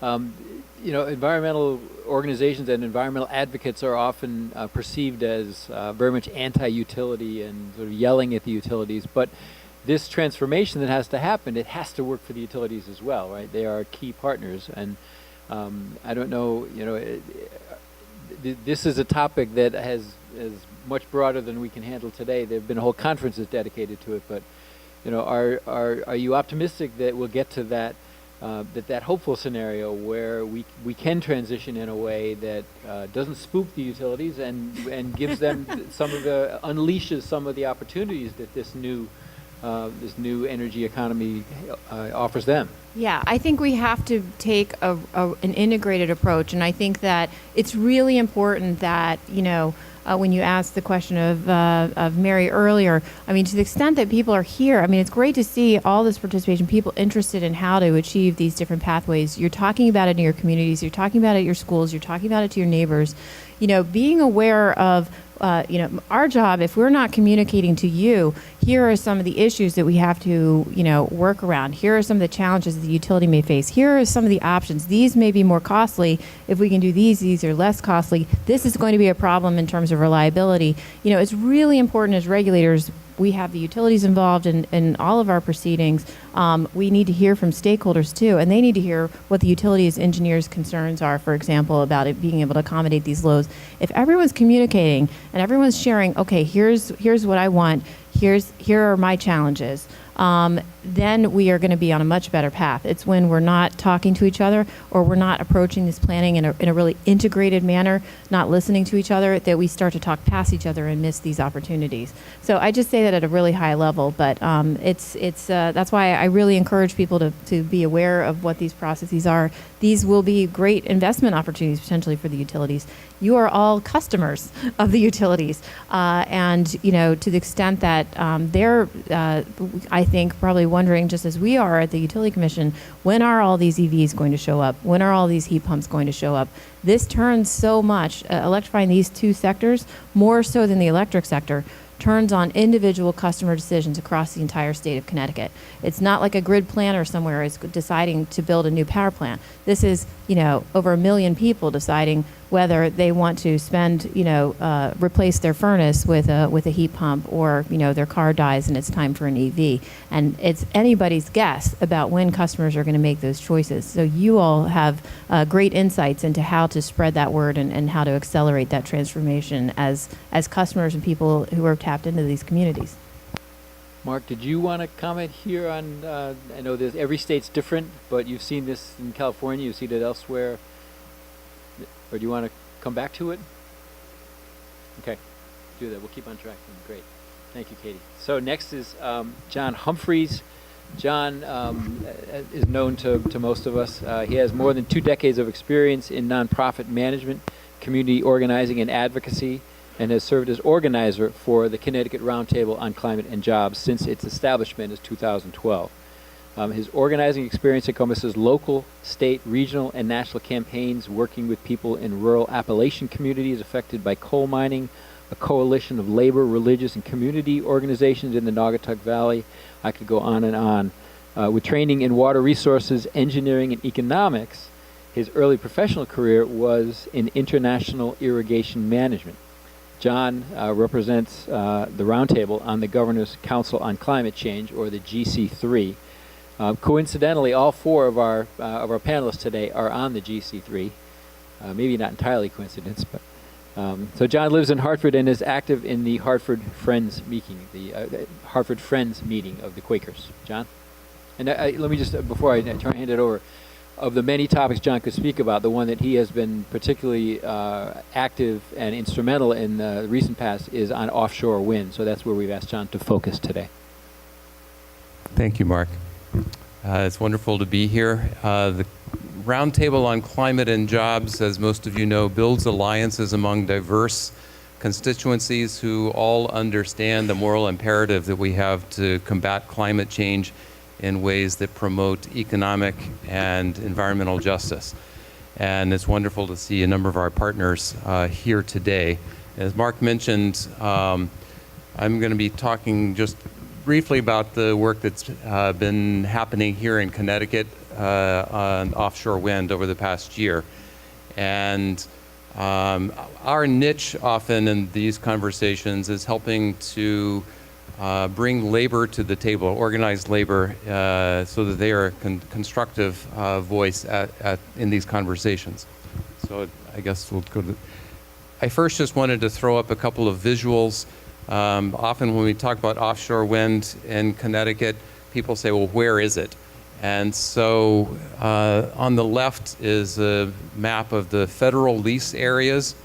And one of the things that makes offshore wind important here in the Northeast is that we have good wind offshore, and we also have relatively shallow waters. On the right is the map of the lease areas for New England specifically, and where the wind for the 200 megawatts that Mary mentioned will be coming from Deepwater Wind's lease area.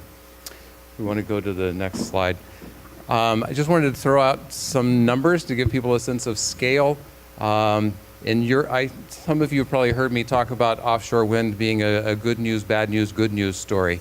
The good news is that we have lots of experience and track record in Europe, with now over 16,000 megawatts of offshore wind installed, 4,000 turbines in 10 countries, and that constitutes about 10% of the electricity demand. And a year ago, on one Saturday at the end of October, Europe got 25% of its total electricity in one day from wind. That was a combination of onshore and offshore. The US, the bad news, we only have 5 turbines, 30 megawatts total installed at Block Island. Again, that's the photo on the front of your program, and Deepwater Wind's inaugural project.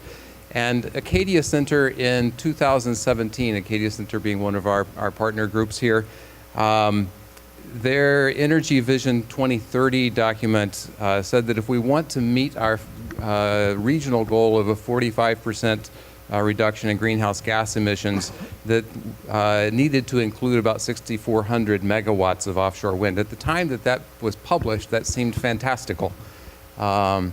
And even at that time, we didn't have a 45% target for here in Connecticut. So a lot has changed since that was put in, and I put some numbers up here. We now have contracts in process here in the U.S. for more than 1,800 megawatts, and the states are listed there. Total commitments and authority from the Massachusetts, New Jersey, New York, and Rhode Island alone is more than 9,000 megawatts by 2035. So well within or beyond the range of the Acadia Center report.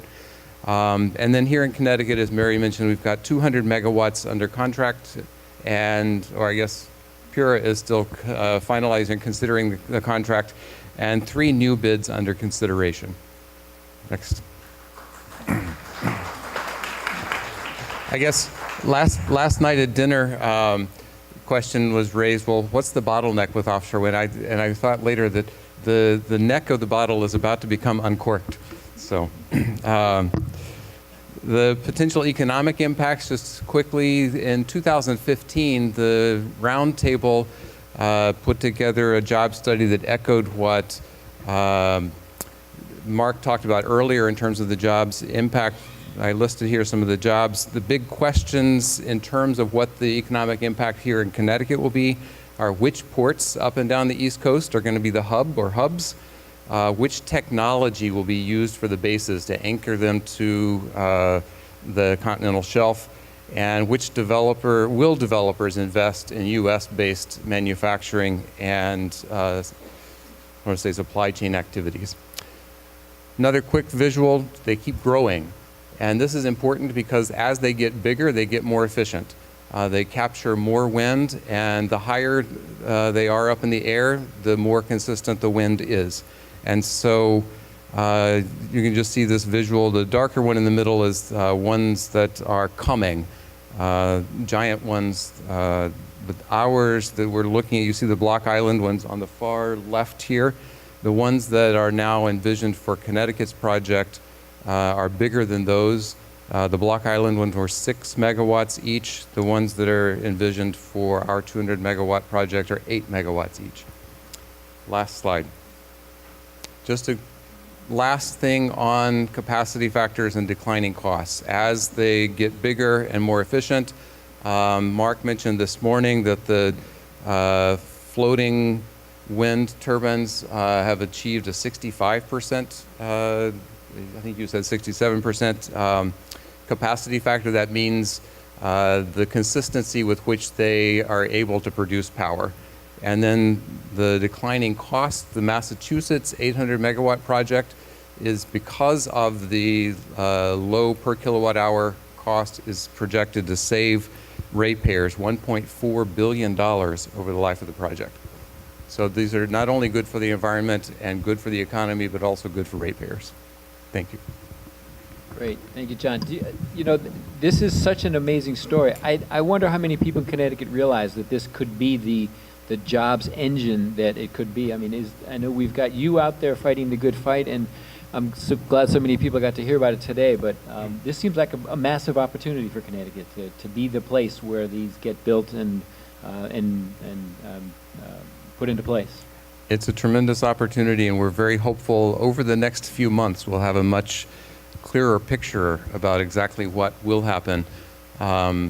The announcement a couple of months ago, or within the last several weeks, of Ørsted, which is the largest offshore wind developer in the world, purchasing deepwater wind, is, we think, good news for here. It indicates that there's a good possibility that Ørsted is going to invest significant resources in New London and New London Harbor. And so, again, things are still unfolding, but we think that New London is well placed, both in terms of the attributes of the harbor that are why we have a sub base there, why the Coast Guard is based there, but then also because of its geographic location relative to the federal lease areas. And because we've got good transportation systems in and out of New London, opportunities for manufacturing and supply chain, we're hopeful, and it's looking very promising. This is going to be really big for Connecticut. Very exciting. Could I have one more good news item to add to your good news, bad news, which is how many people are familiar? Of course, I think people know we share a grid with all of the New England states, right? The 6 New England states. And how many people are familiar with the challenge of winter fuel security? This is great. This is a huge issue that we've been dealing with for years in New England, which is we've seen a lot of investment in gas-fired power plants, and we haven't seen the investment in the gas pipeline infrastructure to serve them reliably so that they can run in those really cold stretches that we get in January, February. And so the ISO has been really struggling with this. It's been very concerning to all the regulators working on this, that when the cold weather occurs, that we could see our current grid facing blackouts, which is terrifying as a public health, public safety concern in the middle of really cold weather. Not even factoring in people shifting to air source heat pumps for their heat source. So the really exciting news is just in the last year or so, the ISO has done some analysis, and all of a sudden, with the prices coming down for offshore wind and all this offshore wind potential in New England that's close to where all these customers are, that they're identifying that actually offshore wind, the hours when it's producing, is actually contributes a lot to those time periods when we have those winter fuel security problems. So the ISO is optimistic. This doesn't fully solve our problem, but if we see the continued investment in offshore wind and these projects get built, that this could actually, in the mid-2020s, when these projects come online, help us through this morass that we've been stuck in terms of maintaining a reliable system in the wintertime. The big question mark is are all these things going to get sited? We have a reputation in New England for being a place where it's tough to cite things. So I just throw this out to folks as well, that making sure that communities understand the full range of benefits that these types of projects provide. I think as we see these first few projects kind of rolling through the siting process, it's going to be a real testing ground to whether communities are welcoming this as a solution that's in their backyard, that may be visible, because from a reliability standpoint, from all these other benefits, this is so critical to our pathway to decarbonizing the electric grid. That's a great answer to the question of what can people do, because when these siting discussions and decisions come up, to mobilize people to just educate on, they're often the local interests and the negative issues tend to predominate. So to paint that larger picture is something that everybody, that all of us can do. Great, thank you. Playing cleanup today is Claire Coleman. Claire is climate and energy attorney for Connecticut Fund for the Environment. She joined CFE in November 2016. Prior to that, she worked in private practice and as counsel for the U.S. House of Representatives Oversight and Government Reform Committee, where she conducted congressional investigations and worked on a wide range of national policy issues, including environmental and energy policy and regulation. Claire earned her J.D. from Northwestern University and her B.A. in government from Cornell. Between college and law school, she served as a team leader with AmeriCorps National Civilian Community Corps. Claire, you follow Connecticut energy policy very, very closely. From what you heard today, where do you see us going, and how do you see us getting there? Thanks so much, Mark. I'm very grateful to be here today. It's an exciting moment for our state, and I'm really grateful for Mark Jacobson for being here to help set the table and lay the foundation, specifically in terms of us having the technological feasibility to get to 100% renewable. It's great to have the science-backed confirmation that we are ready to talk about the policies that we need to get us there, and that's sort of my job, I guess, is to think about what policies does Connecticut need to get us to that path towards relying on 100% clean energy. And I think Mary said it right, that we have some great building blocks here in the state. And we need to use those building blocks to leverage our position as leaders in the clean energy revolution, and really think about how do we amp up the work we're currently doing. In order to get to that 100% renewables, we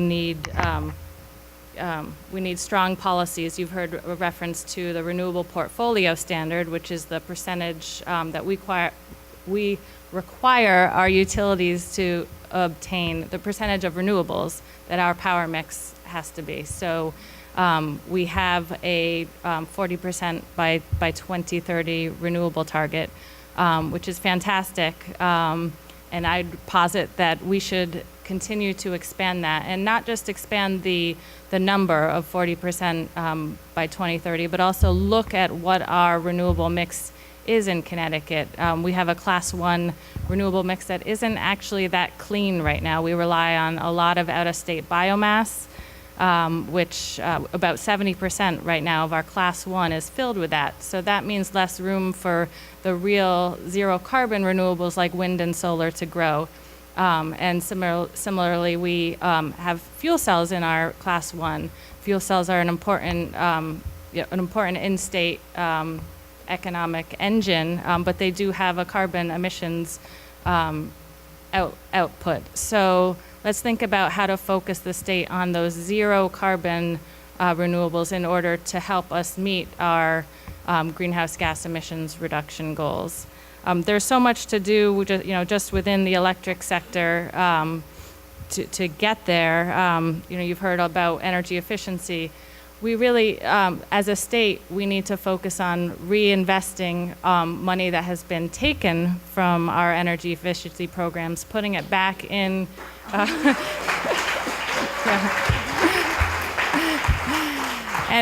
And not just filling what we've taken, but building on that.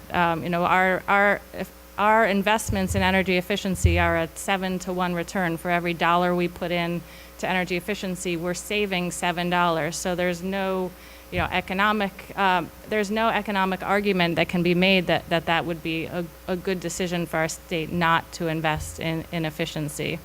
And in order to keep reducing our emissions profile, we also have to talk about the social cost of carbon, and I'm grateful for Mark to raise that, because right now our price signals do not reflect the fact that in addition to that energy, kilowatt hour price of fossil fuel-based energy, there's also a social cost. There's the environmental and the health costs, and we have to talk more honestly about how those costs hurt our society, and on the flip side, if we're going to rely on zero carbon resources that don't have that emissions profile, what benefits do bringing more solar and wind, in addition to their kilowatt hour cost, what savings are they also helping us achieve in the health and environmental world?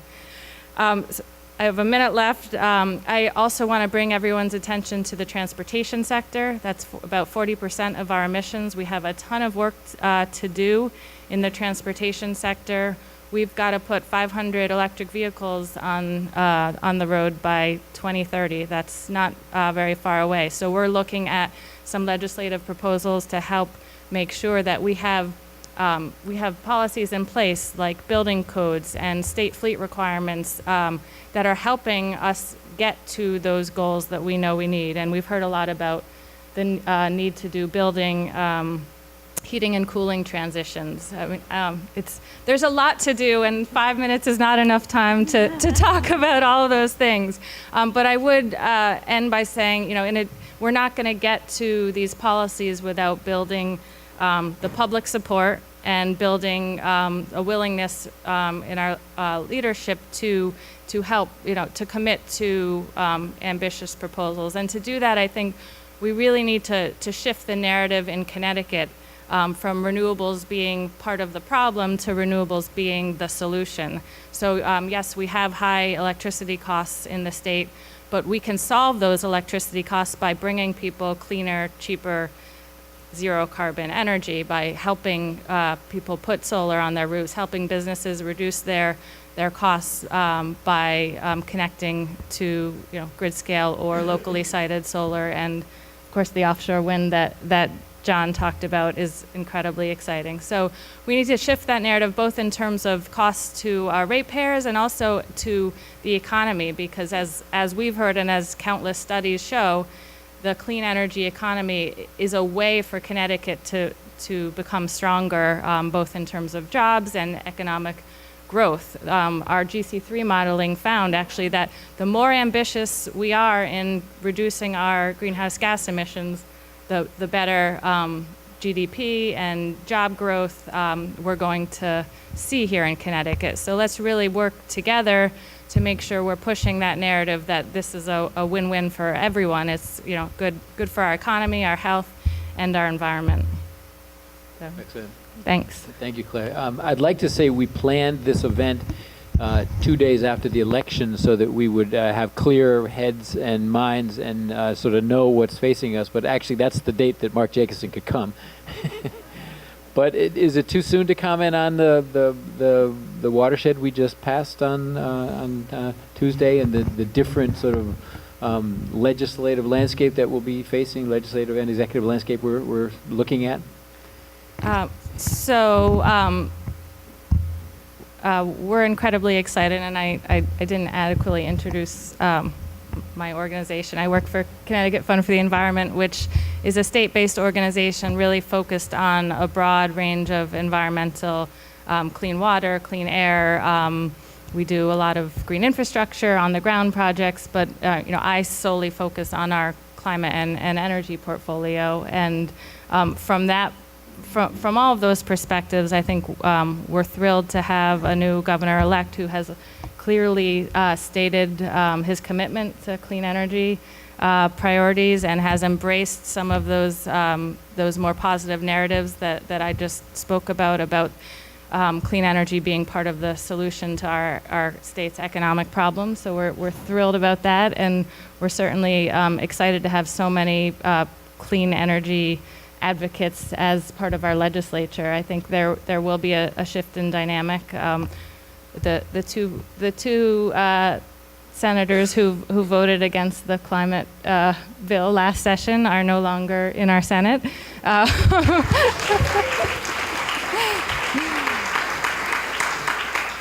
So I think we have a real opportunity here to make Connecticut even greener. Great, exciting. Mark, do you want to, you've gotten sort of Connecticut 101 right now. Any questions you have or observations?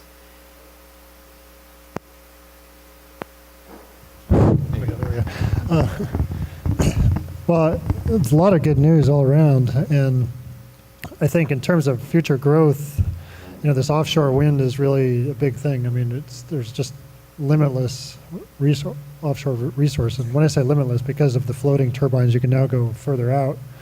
And I mean, there really is just limited by policy and regulation, and hopefully that can be adjusted. But it's great to hear that there's a lot of interest in transitioning the other sectors, transportation, heating. I didn't hear much about industry yet, but I assume that's probably in there as well.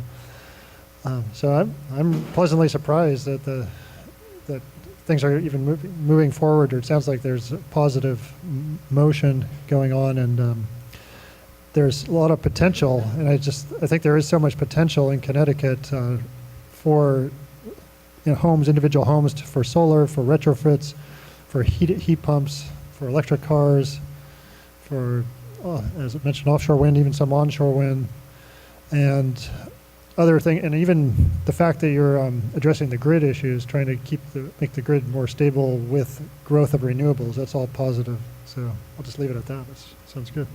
I think one of the really interesting, surprising things about your work, Mark, I think most of us were not surprised that we get enough energy from the sun and from the wind to power our economy. But what was interesting, and I know you've done a lot of work on this, is that you can also do it when you need it at the right time, that the grid can be stable. So that was, to me, a really interesting part of your work and the most surprising part. Yeah, well, with because we actually we've mapped offshore wind resources off the East Coast quite a bit, and one of the conclusions we found in a paper a few years ago was there was this nice match of peak demand with offshore wind because of the sea breeze that comes in. And so there's another advantage. In addition to being more regular and also providing electricity at night, at the peak time of the day, there's also a hump in the offshore wind resource. And the resource, as you go further north, starting in South Carolina, starting South Carolina northward, the wind resource just gets better and better. So as you get to Connecticut, it's really good offshore. I have to say that I've never seen our grid operators so excited about a renewable resource coming online as they are about offshore wind. And I'm, at the same time, they're kind of pointing to like solar. Solar actually doesn't perform so well during the wintertime because of snow cover or it just the hours of, when people are turning on their, the hours when we really need that performance that gas pipelines are providing. It's not a sunny afternoon. So I think that's when I said that kind of, the kumbaya that we need to all listen to each other. That's what I'm really talking about is I think that different people are just solving for different pieces of this puzzle. The grid operator, the utilities, we hold them responsible to maintain reliability at a very high level, right?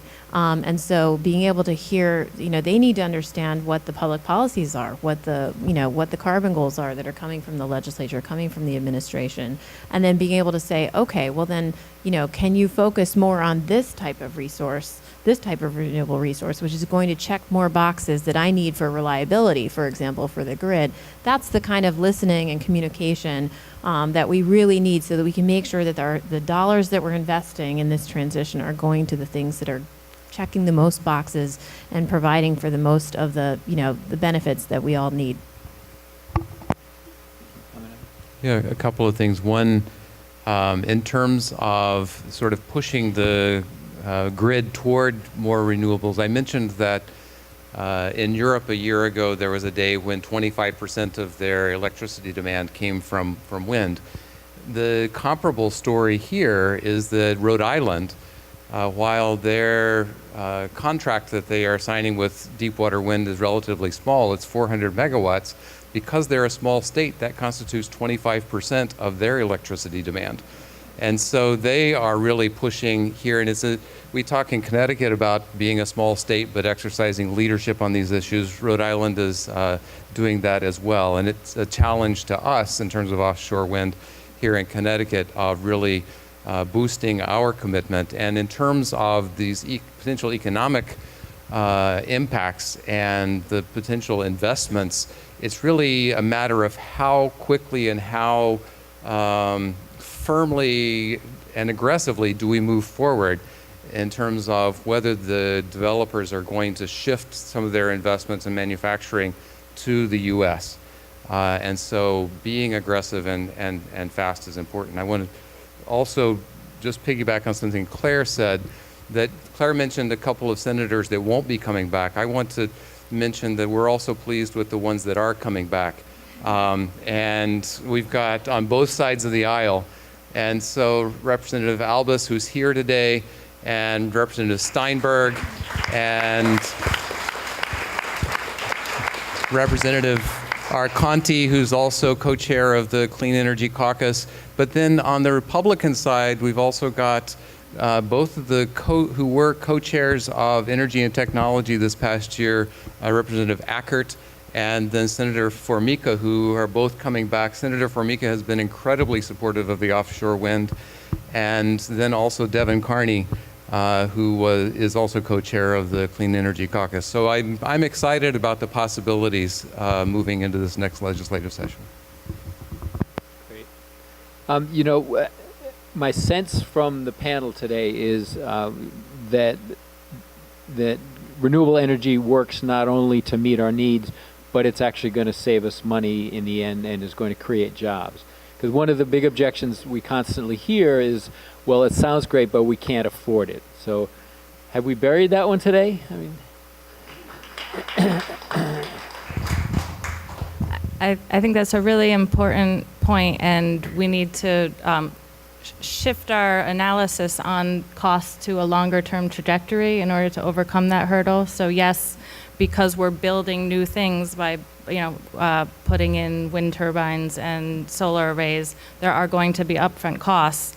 But when you look at over a lifetime, these resources are renewable, don't have ongoing fuel costs, and of course don't have the environmental and health impacts. So over a lifetime, they're more cost effective. Now we do have, in this room we may have buried that, but that's going to be an issue in our legislature in the upcoming sessions. We have a rule that was put on the books in 2017 that requires what's called a ratepayer impact statement, which means which could be interpreted in a way, depending on how the analysis is done, to really discourage pro-renewable energy legislation because of upfront investment costs. So, we're going to be fighting to make sure that that law on the books is interpreted in a way that looks holistically and also potentially at removing it because of the concern of the way it's going to be applied. We do, as environmental advocates, we do care a lot about ratepayer costs and do want to do the most cost-effective proposals, but our legislature isn't necessarily equipped to do that analysis on the fly when there's 30 bills that they're trying to get through in the course of a couple of weeks, and we're really concerned that that could have a negative impact on our ability to pass more legislation allowing and authorizing more renewable investments.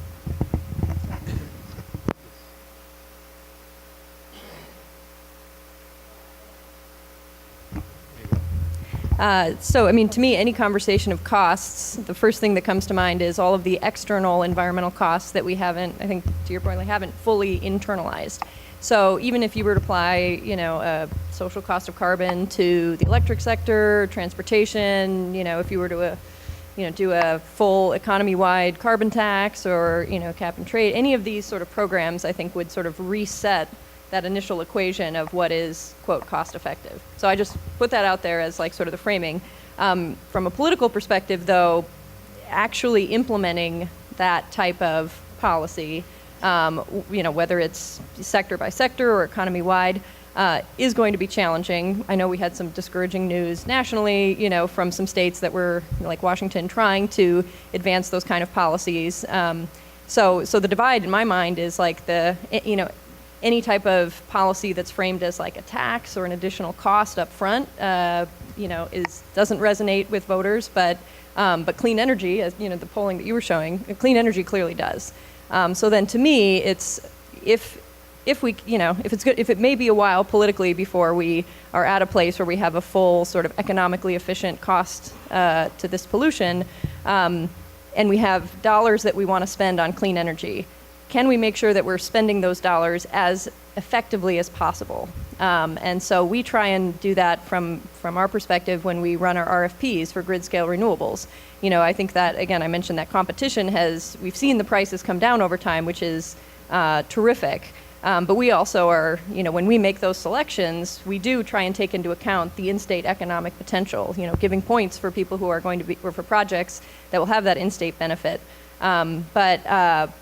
But also just being able to compare, what are the features of those resources that we want. I think probably you would not want the state to be, selecting resources in a way that wasn't giving you the best bang for your buck. So we've tried to think about cost from that perspective as well, and making sure that we're sensitive to that. And I think going forward, we're also going to be more nuanced in what types of new renewable resources do we need to bring online. I think you were pointing out, it's not just a quantity game, but it's also the specific attributes. So, those like offshore wind that can address, issues on the grid with winter fuel security, that's great. There's also additional things through the grid modernization proceeding about, siting overall within the state. Are there better and worse places where renewables can be to actually help save ratepayers money? I think that's important to us to think about as well, and just in terms of that prioritization. So, a couple thoughts there. I mean, everything costs money. And so building renewables, we've seen these costs come down significantly. I think this is really the good news of the last, few years. And Professor Jacobson's presentation is really, just exciting from the standpoint of these technologies that are necessary for this transformation exist, and they're commercially available. And the more people, the more people are buying them and investing in them, the more the costs are coming down. So that's very, very good news that we can feel good about. I think what I think about a lot as an economic regulator is about value. The cost-benefit analysis. You can fill this room with economists and rate analysts and so on, and they will all argue about which benefits count and which costs count and so on and so forth, and they can come up with an avoided cost and a theoretical way to to come up with whether renewables are cost effective or not and what have you. What I think about a lot is what value are we getting? Are we actually getting all of the value from the resources that we're investing in? Because we have a whole market structure. I'll just pick on the ICE of New England, for example, because that's not my job. But that's procuring, traditional sources of power. They do it in a fuel neutral way, through a day ahead market, through an annual capacity market. And so that market is humming along, and it's procuring things that aren't necessarily consistent with the carbon goals. And so here we have a state policy that's driving investment in renewables, it's driving investment in energy efficiency, it's driving investment in PV that's on somebody's rooftop. If the utilities don't have the infrastructure on the distribution system to see what's happening, to have sensing technologies, to have visibility into how that PV on your rooftop is operating and when it's operating and when it's not operating, then they can't factor that into their planning, right? And then the ISO New England, that's determining how much generation we have to buy, traditional generation, they're not taking it into account, right? So that's a really important piece of this. Is not just that we figure out the cost effectiveness in the abstract, that we make sure that all these different planning steps are tying together. And we've achieved a lot of great things here where now the ISO New England, when they're calculating how many power plants Connecticut has to have in order to keep the lights on, they give us credit for the energy efficiency funds that the legislature has authorized for the Conservation Load Management Program.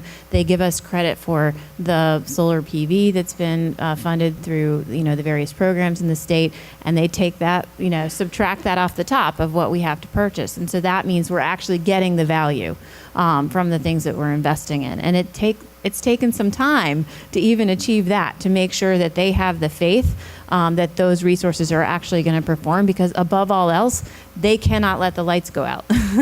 So that's what's troubling, when we have the uncertainty of a legislative rate into the conservation funds, for example, is that having fought so hard to get the ISO to give us credit for these things and have confidence that those resources are actually going to show up, then they start to, scratch their heads and say, well, can we really count on that? So stability of these things and proving that these investments are there, and making sure that the utilities have the technology on their system to be able to see how it's performing so it can be incorporated in how that grid is operating. That's how we get the value from these resources. So we're not building two separate grids. One, a set of power plants, that the ISO has procured, and another, a set of resources that we've purchased through our various public policy programs. Right. Great. I want to entertain questions from the audience, but before we do, I told you this was an amazing panel, so let's give them a round of applause. Thank you.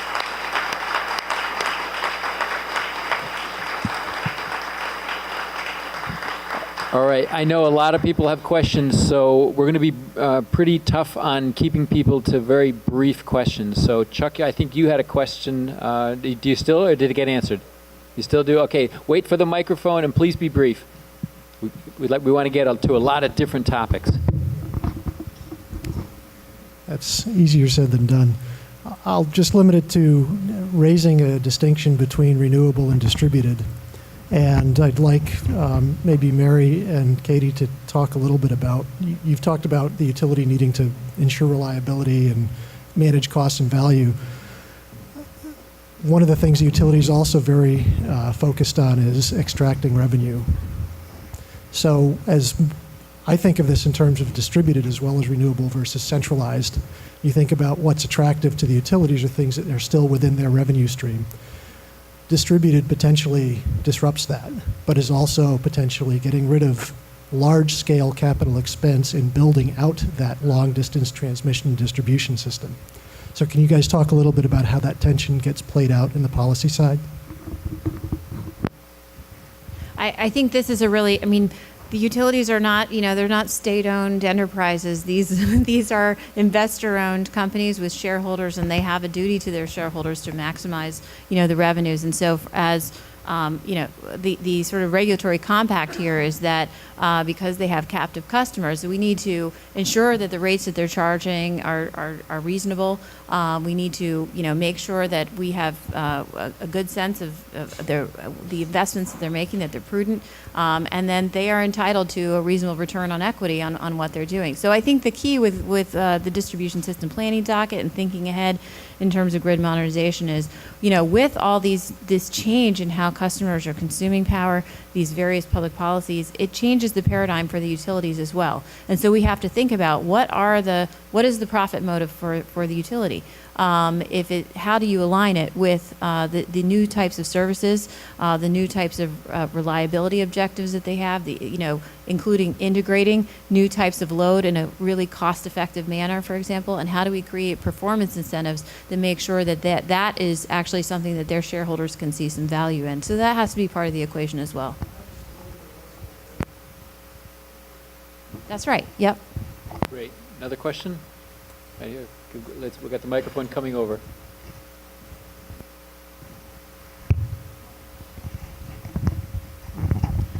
So I understand the complexity of keeping all of us warm in the winter and supplying energy. But so as my household, I just installed solar panels on my roof. Took me 3 years thinking about it, 1 year into a contract, and I'm still waiting to be connected. And my thought was, this is not justified. I mean, I'm going to cover it within 6 to 12 years. I don't know. But I feel that it's like a splurge. It's like I'm spending a lot of money. But still, I'm going to cover it within about 10 years. But I was wondering if we used economy of scale and had somebody like Mark Jacobson calculate, can't we save $2 billion in 10 years and get Connecticut out of the deficit using these technologies? And Claire also mentioned you save $7 on any $1 invested. So isn't there a way that we could, just say, we're going to do this because we want to get Connecticut out of our deficit, and I don't know, maybe raise a little bit the gasoline tax? I don't know. Is this our way out? Yeah. So I would like somebody to do the calculation and say, if I'm doing it and within 1 year I'm having for my household renewable, then why does it have to take, until 2050 for the whole state? Thank you. Let me just comment on one thing you mentioned, because in an individual home, it's actually the most expensive PV is for one home. But it turns out if you have a few homes, like 3 or 4 that go in together, or a little community, then the cost is actually about half per person or per home. And then you go to commercial scale, and it's even less expensive, like commercial buildings. And then you go to utility scale, and it's the cheapest. So one thing that can be done if you're talking about economies of scale is just to have communities go in together. But state incentives help, but there is a federal tax credit right now for solar, 30% still, which is helpful. So that's a reason for a lot of people to want to do it. But I think a lot of it is most people aren't aware, or you went through the trouble, but there's a learning curve for most people. They're kind of afraid to spend the time, or don't want to spend the time to figure it out, what to do and which companies to work with. So I think that's where a lot of state agencies or environmental groups can actually help to educate the public about trying to reduce the barriers to people actually doing this. I would just say, I think the state has come a long way in developing our solar industry, but I think you're right that we're not at the sort of widespread, consumer awareness. It's not a streamlined process. Every house is a little bit different. Every installation is going to be a little bit different. They would need data on, what your needs are going to be. So it's not a off-the-shelf kind of solution yet. But I will say, I think one of the tensions that our office has, been struggling with is sort of the trade-offs between, what we prioritize in our renewable policy. There's sort of the pull to prioritize the lowest cost renewable, sort of the utility scale. The trade-off there is we don't, we're not in Oklahoma or Texas that has huge cleared, areas of land where you can really do this stuff at scale. And I think, so we're working within a more densely populated state. Katie was mentioning some of the siting tensions that can happen at a local level. Just point out there, I think one of the ways we've tried to navigate that space is through better information and mapping and incorporating that into our RFPs. So, for instance, in this past zero carbon RFP that we put out, we actually put some pretty tight restrictions around utility scale solar siting, based on the feedback we were getting of, we don't want to be, as a state, encouraging clear cutting of forests or other state, assets to do that. So we said, okay, it's going to be less, put in a bid for less than 20, megawatts utility scale solar, restrictions on the sort of slope that you'd be working with, other restrictions, and we saw a number of projects come in through that were very cost competitive. So that tells me there's still a number of good sites in the state that wouldn't be impinging on our natural resources. So that's, we're trying to improve the siting experience on the utility side. On the distributed side, again, we're going through this process of understanding the benefits of siting stuff more locally, and we think there are many benefits. Historically, the cost for doing that has been higher. I mean, the fact that you're expressing the longer payback period is a reflection and part of the cost that it takes to do things at that scale. So we're also trying to balance, what do we see the value of, as a state, prioritizing greater incentives, greater prioritization at the local level versus this utility scale. So it's something we're trying to balance, and I don't think we have a perfect portrait of, which percentage, should be coming from each of these resources or scales.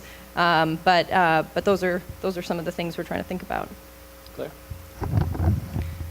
Just to add to that, I think we have to think about distributed generation not just providing energy in the same way that grid scale does, which does provide economies of scale, but we're also helping with resiliency and potentially helping with offsetting other transmission distribution costs that the utilities have to spend.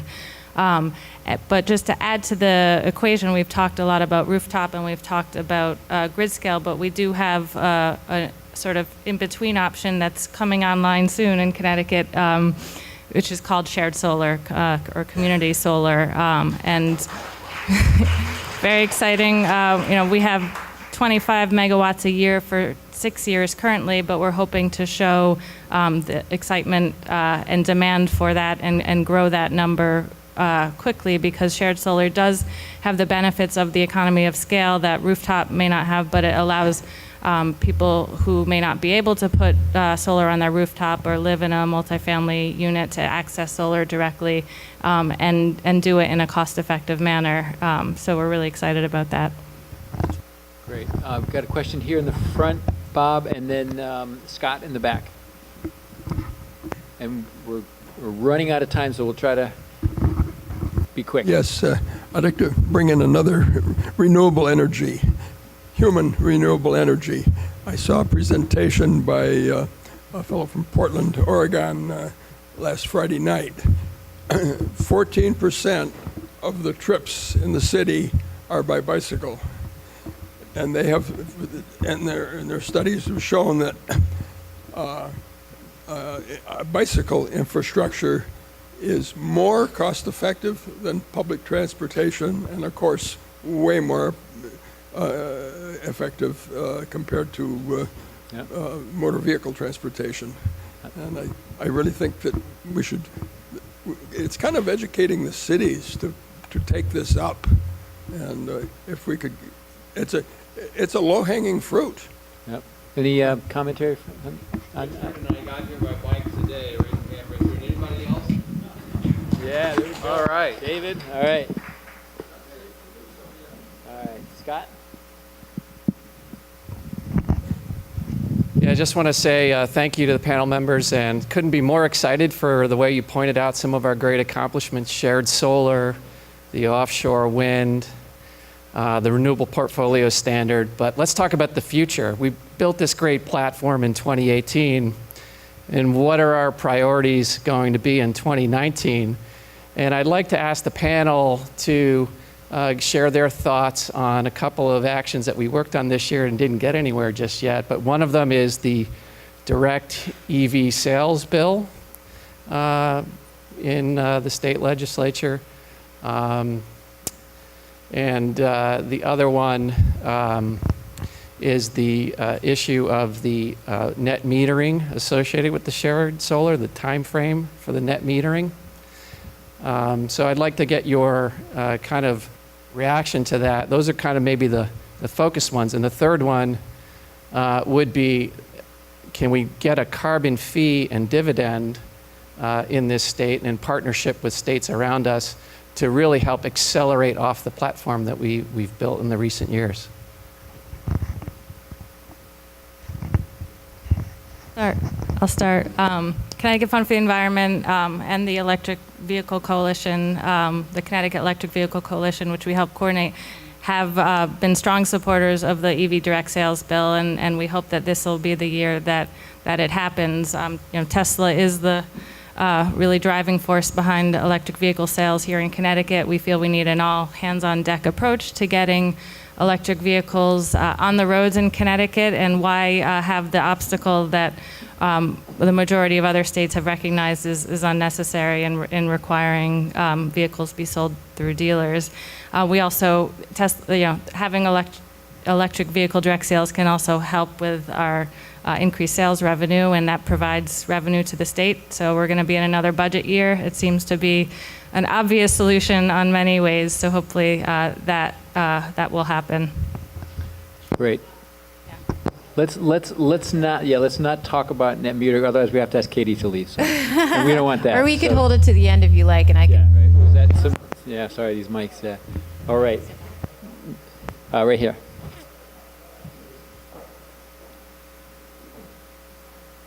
You okay? Doing a few more? Yeah. Doing a few more questions. Okay. Hello, this may be a little bit on left field. It's not technical, but according to the keynote address, it's often the social acceptability of what we're progressing or putting forward. And my question is anyone working on introducing these topics into the schools, into the public schools, so that kids of any age, but especially high school age, particularly since there was a House bill, I gather, passed recently that would support courses to do with climate and I'm sure energy if it goes with STEM, with the science requirements. And so I think that's very important. I don't know if anyone's addressing it. Mark?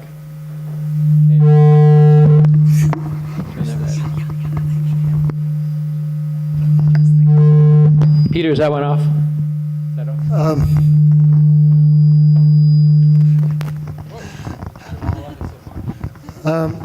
Well, so at the college level, I'll just mention that I'm actually starting to teach a class in the spring, which will be an online class that'll be more limited. Stanford charges for a few $100s, but next year it'll hopefully be a massively online course that'll be free to the public. And that's the whole course is called 100% Clean and Renewable Energy and Storage for Everything. And it's basically that's the goal, is to get this information out to the large scale to millions of people through an online course. That's at the college level, doesn't address the high school and elementary. So you.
sort of demonstrating how to plan for and begin implementing the 100% strategy at the local level. And we've got 4 or 5 municipalities that have committed to, kind of being test sites. And very critical to that is local education. Diane Lantakis from Sierra Club right here, and Samantha Dynowski from also Sierra, maybe here, I'm not sure. But yeah, so that's going to be very seriously addressed, and, be very excited to work with Dr. Jacobson's resources and others that we've got here.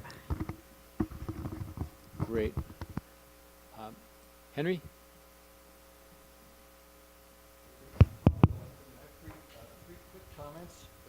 Okay. First, in the latest IPCC report that came out 2 weeks ago, threatening us with the need to act even faster and more severely, they priced the price of carbon, the social cost of carbon, at somewhere between several hundred to a couple of $1,000 per ton of CO2, which is massively higher than the currently talked about values of 10 to 50. The second one is, I'll put in a plug for Claire Coleman's colleague, the Solar Energy Association of Connecticut, on this Saturday, 2 days from now, is having Claire's colleague talk about community shared solar, and I don't have any interest in that except that I'm going. Somewhere in Manchester, I don't remember. Manchester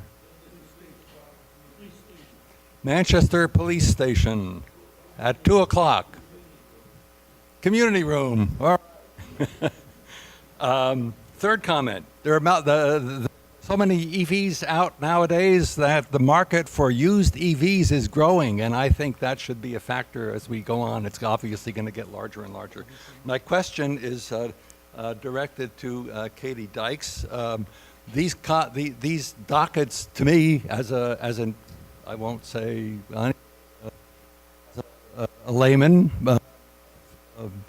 some interest, seem terribly intricate. I mean, I don't approach them, but just the concept is really forbidding, and you're inviting the public comments. What factors can we bring to commenting when we're addressing, a particular docket? Thanks very much. Isn't that a really fair question?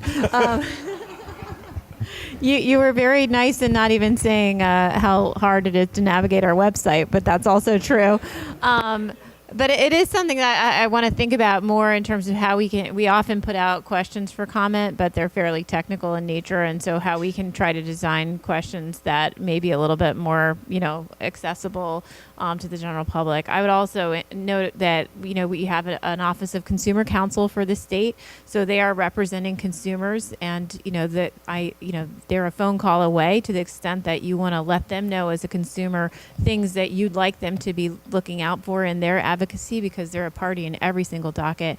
And then in this particular distribution system planning docket and other dockets, there are often advocates who are involved. So I know like Acadia and CFE and others are very active. And so sometimes that may be a good conduit since they have to sit there and listen to all the back and forth in the long hearings, just to hear about, what's going on and what's at stake and where you may want to express a view. But I think we want to hear from you, and also it's important for us to explain, our decisions and explain what the issues are in a way that people reading these things, can really get oriented again to what are the considerations that are driving these decisions. So I'm going to take that one back, but I think there are definitely people who are in the room who are representing consumers and environmental views who can help to funnel those and channel those interests. Claire? I'll add a plug. Oh, sorry. I'll add a plug on the grid modernization docket as one of the environmental groups involved, that it is really a place where a lot is happening. We talked about the need to change the utility business model to be more aligned with our environmental and climate and security goals. That's a place we can make that happen. We've talked about the need for more electric vehicle chargers. That is a place where we can, ask the utility regulators to ask the utilities to submit proposals to invest in electric vehicle, wiring infrastructure to allow for other third-party suppliers to come in. Kind of apart from the grid modernization docket, you also mentioned cheaper and our electric vehicle incentives, and that's a critical program that this state has had, but we don't have a sustainable funding source for. And in fact, some of you may not have noticed, in October, the incentive levels were reduced, which to me highlights the importance for getting an institutional, sustainable funding source, because this is the time when we need those incentives as EV technologies have increased, as costs of EVs are coming down enough for the average person to think about buying them. We need the incentives to help bridge that gap. So this is not the time to reduce those incentives. So hopefully we'll be looking at solutions to provide sustainable funding for cheaper as well. Great. We'll do one more question. Just a comment. I've been engulfed in sustainable Connecticut for the last 6 months. Before that, I was with John with the Roundtable and so forth. How do they complement one another? My understanding is they've brought in the economic factor as well as the environmental factor. And there's 169 towns that are registering for it and taking part of the program.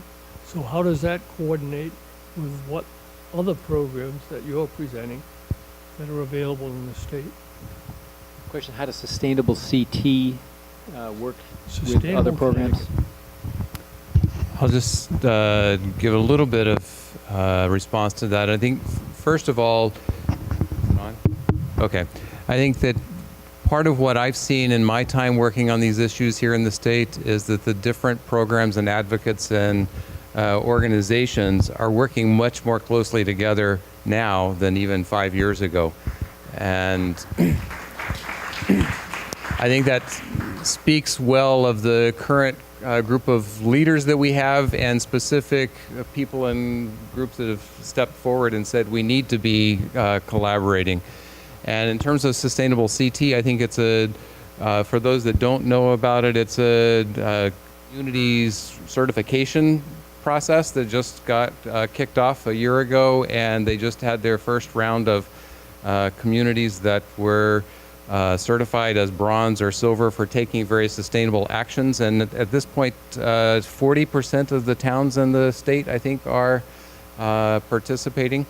And I think it cuts across a lot of the different work of all these other organizations. So it's a way for local communities to plug in. Bob, who mentioned cycling, there's something around complete streets and how communities can encourage that. There's the clean energy pieces. So it's a way for local communities to do very tangible things. And I think that the other ways that we've heard today of how different groups complement each other, the work that the Sierra Club is doing in terms of getting communities to commit to 100%, and then the work that Mark's group and other organizations are doing is saying, okay, here's how you get there. So I think a lot of that is happening, and we need to do more. Our organization, as you mentioned, we help to build alliances and collaboration among unexpected allies, if you will. And with the offshore wind, it's been really wonderful to have the building trades come forward and be very actively engaged in pushing for and promoting clean energy projects. And then in the transportation, we've just seen the transportation lockbox amendment passed, and that was also building trades working together with transit advocates. So I'm excited about the degree of collaboration that is emerging. It's not to say we don't still have disagreements, but by building relationships of trust, we're able to navigate those disagreements. Wonderful. Claire? I'd just add to John's comments because I wouldn't want us to leave here today without thinking about and acknowledging the important role environmental justice communities play and how these climate policies that we're seeking to adapt are most needed in communities where pollution from power plants or cars impacts community of color and communities of lower income the most. So really, we've talked about the need to engage a lot of different communities. We've talked about the important economic message, but we need to also work together as a community to engage people within our environmental justice communities and continue to build that coalition so that we have, we want to have both a sort of top-down and grassroots and grass tops or whatever the definition is, but really our climate goals represent the interests of everyone in this room and everyone in our society, and we want to be inclusive in the way that we're advocating for these goals. All right. I think we could continue this discussion for quite a long time, but I think Mark has a flight to catch, and some people probably need to get back to work. So join me in thanking our wonderful panel.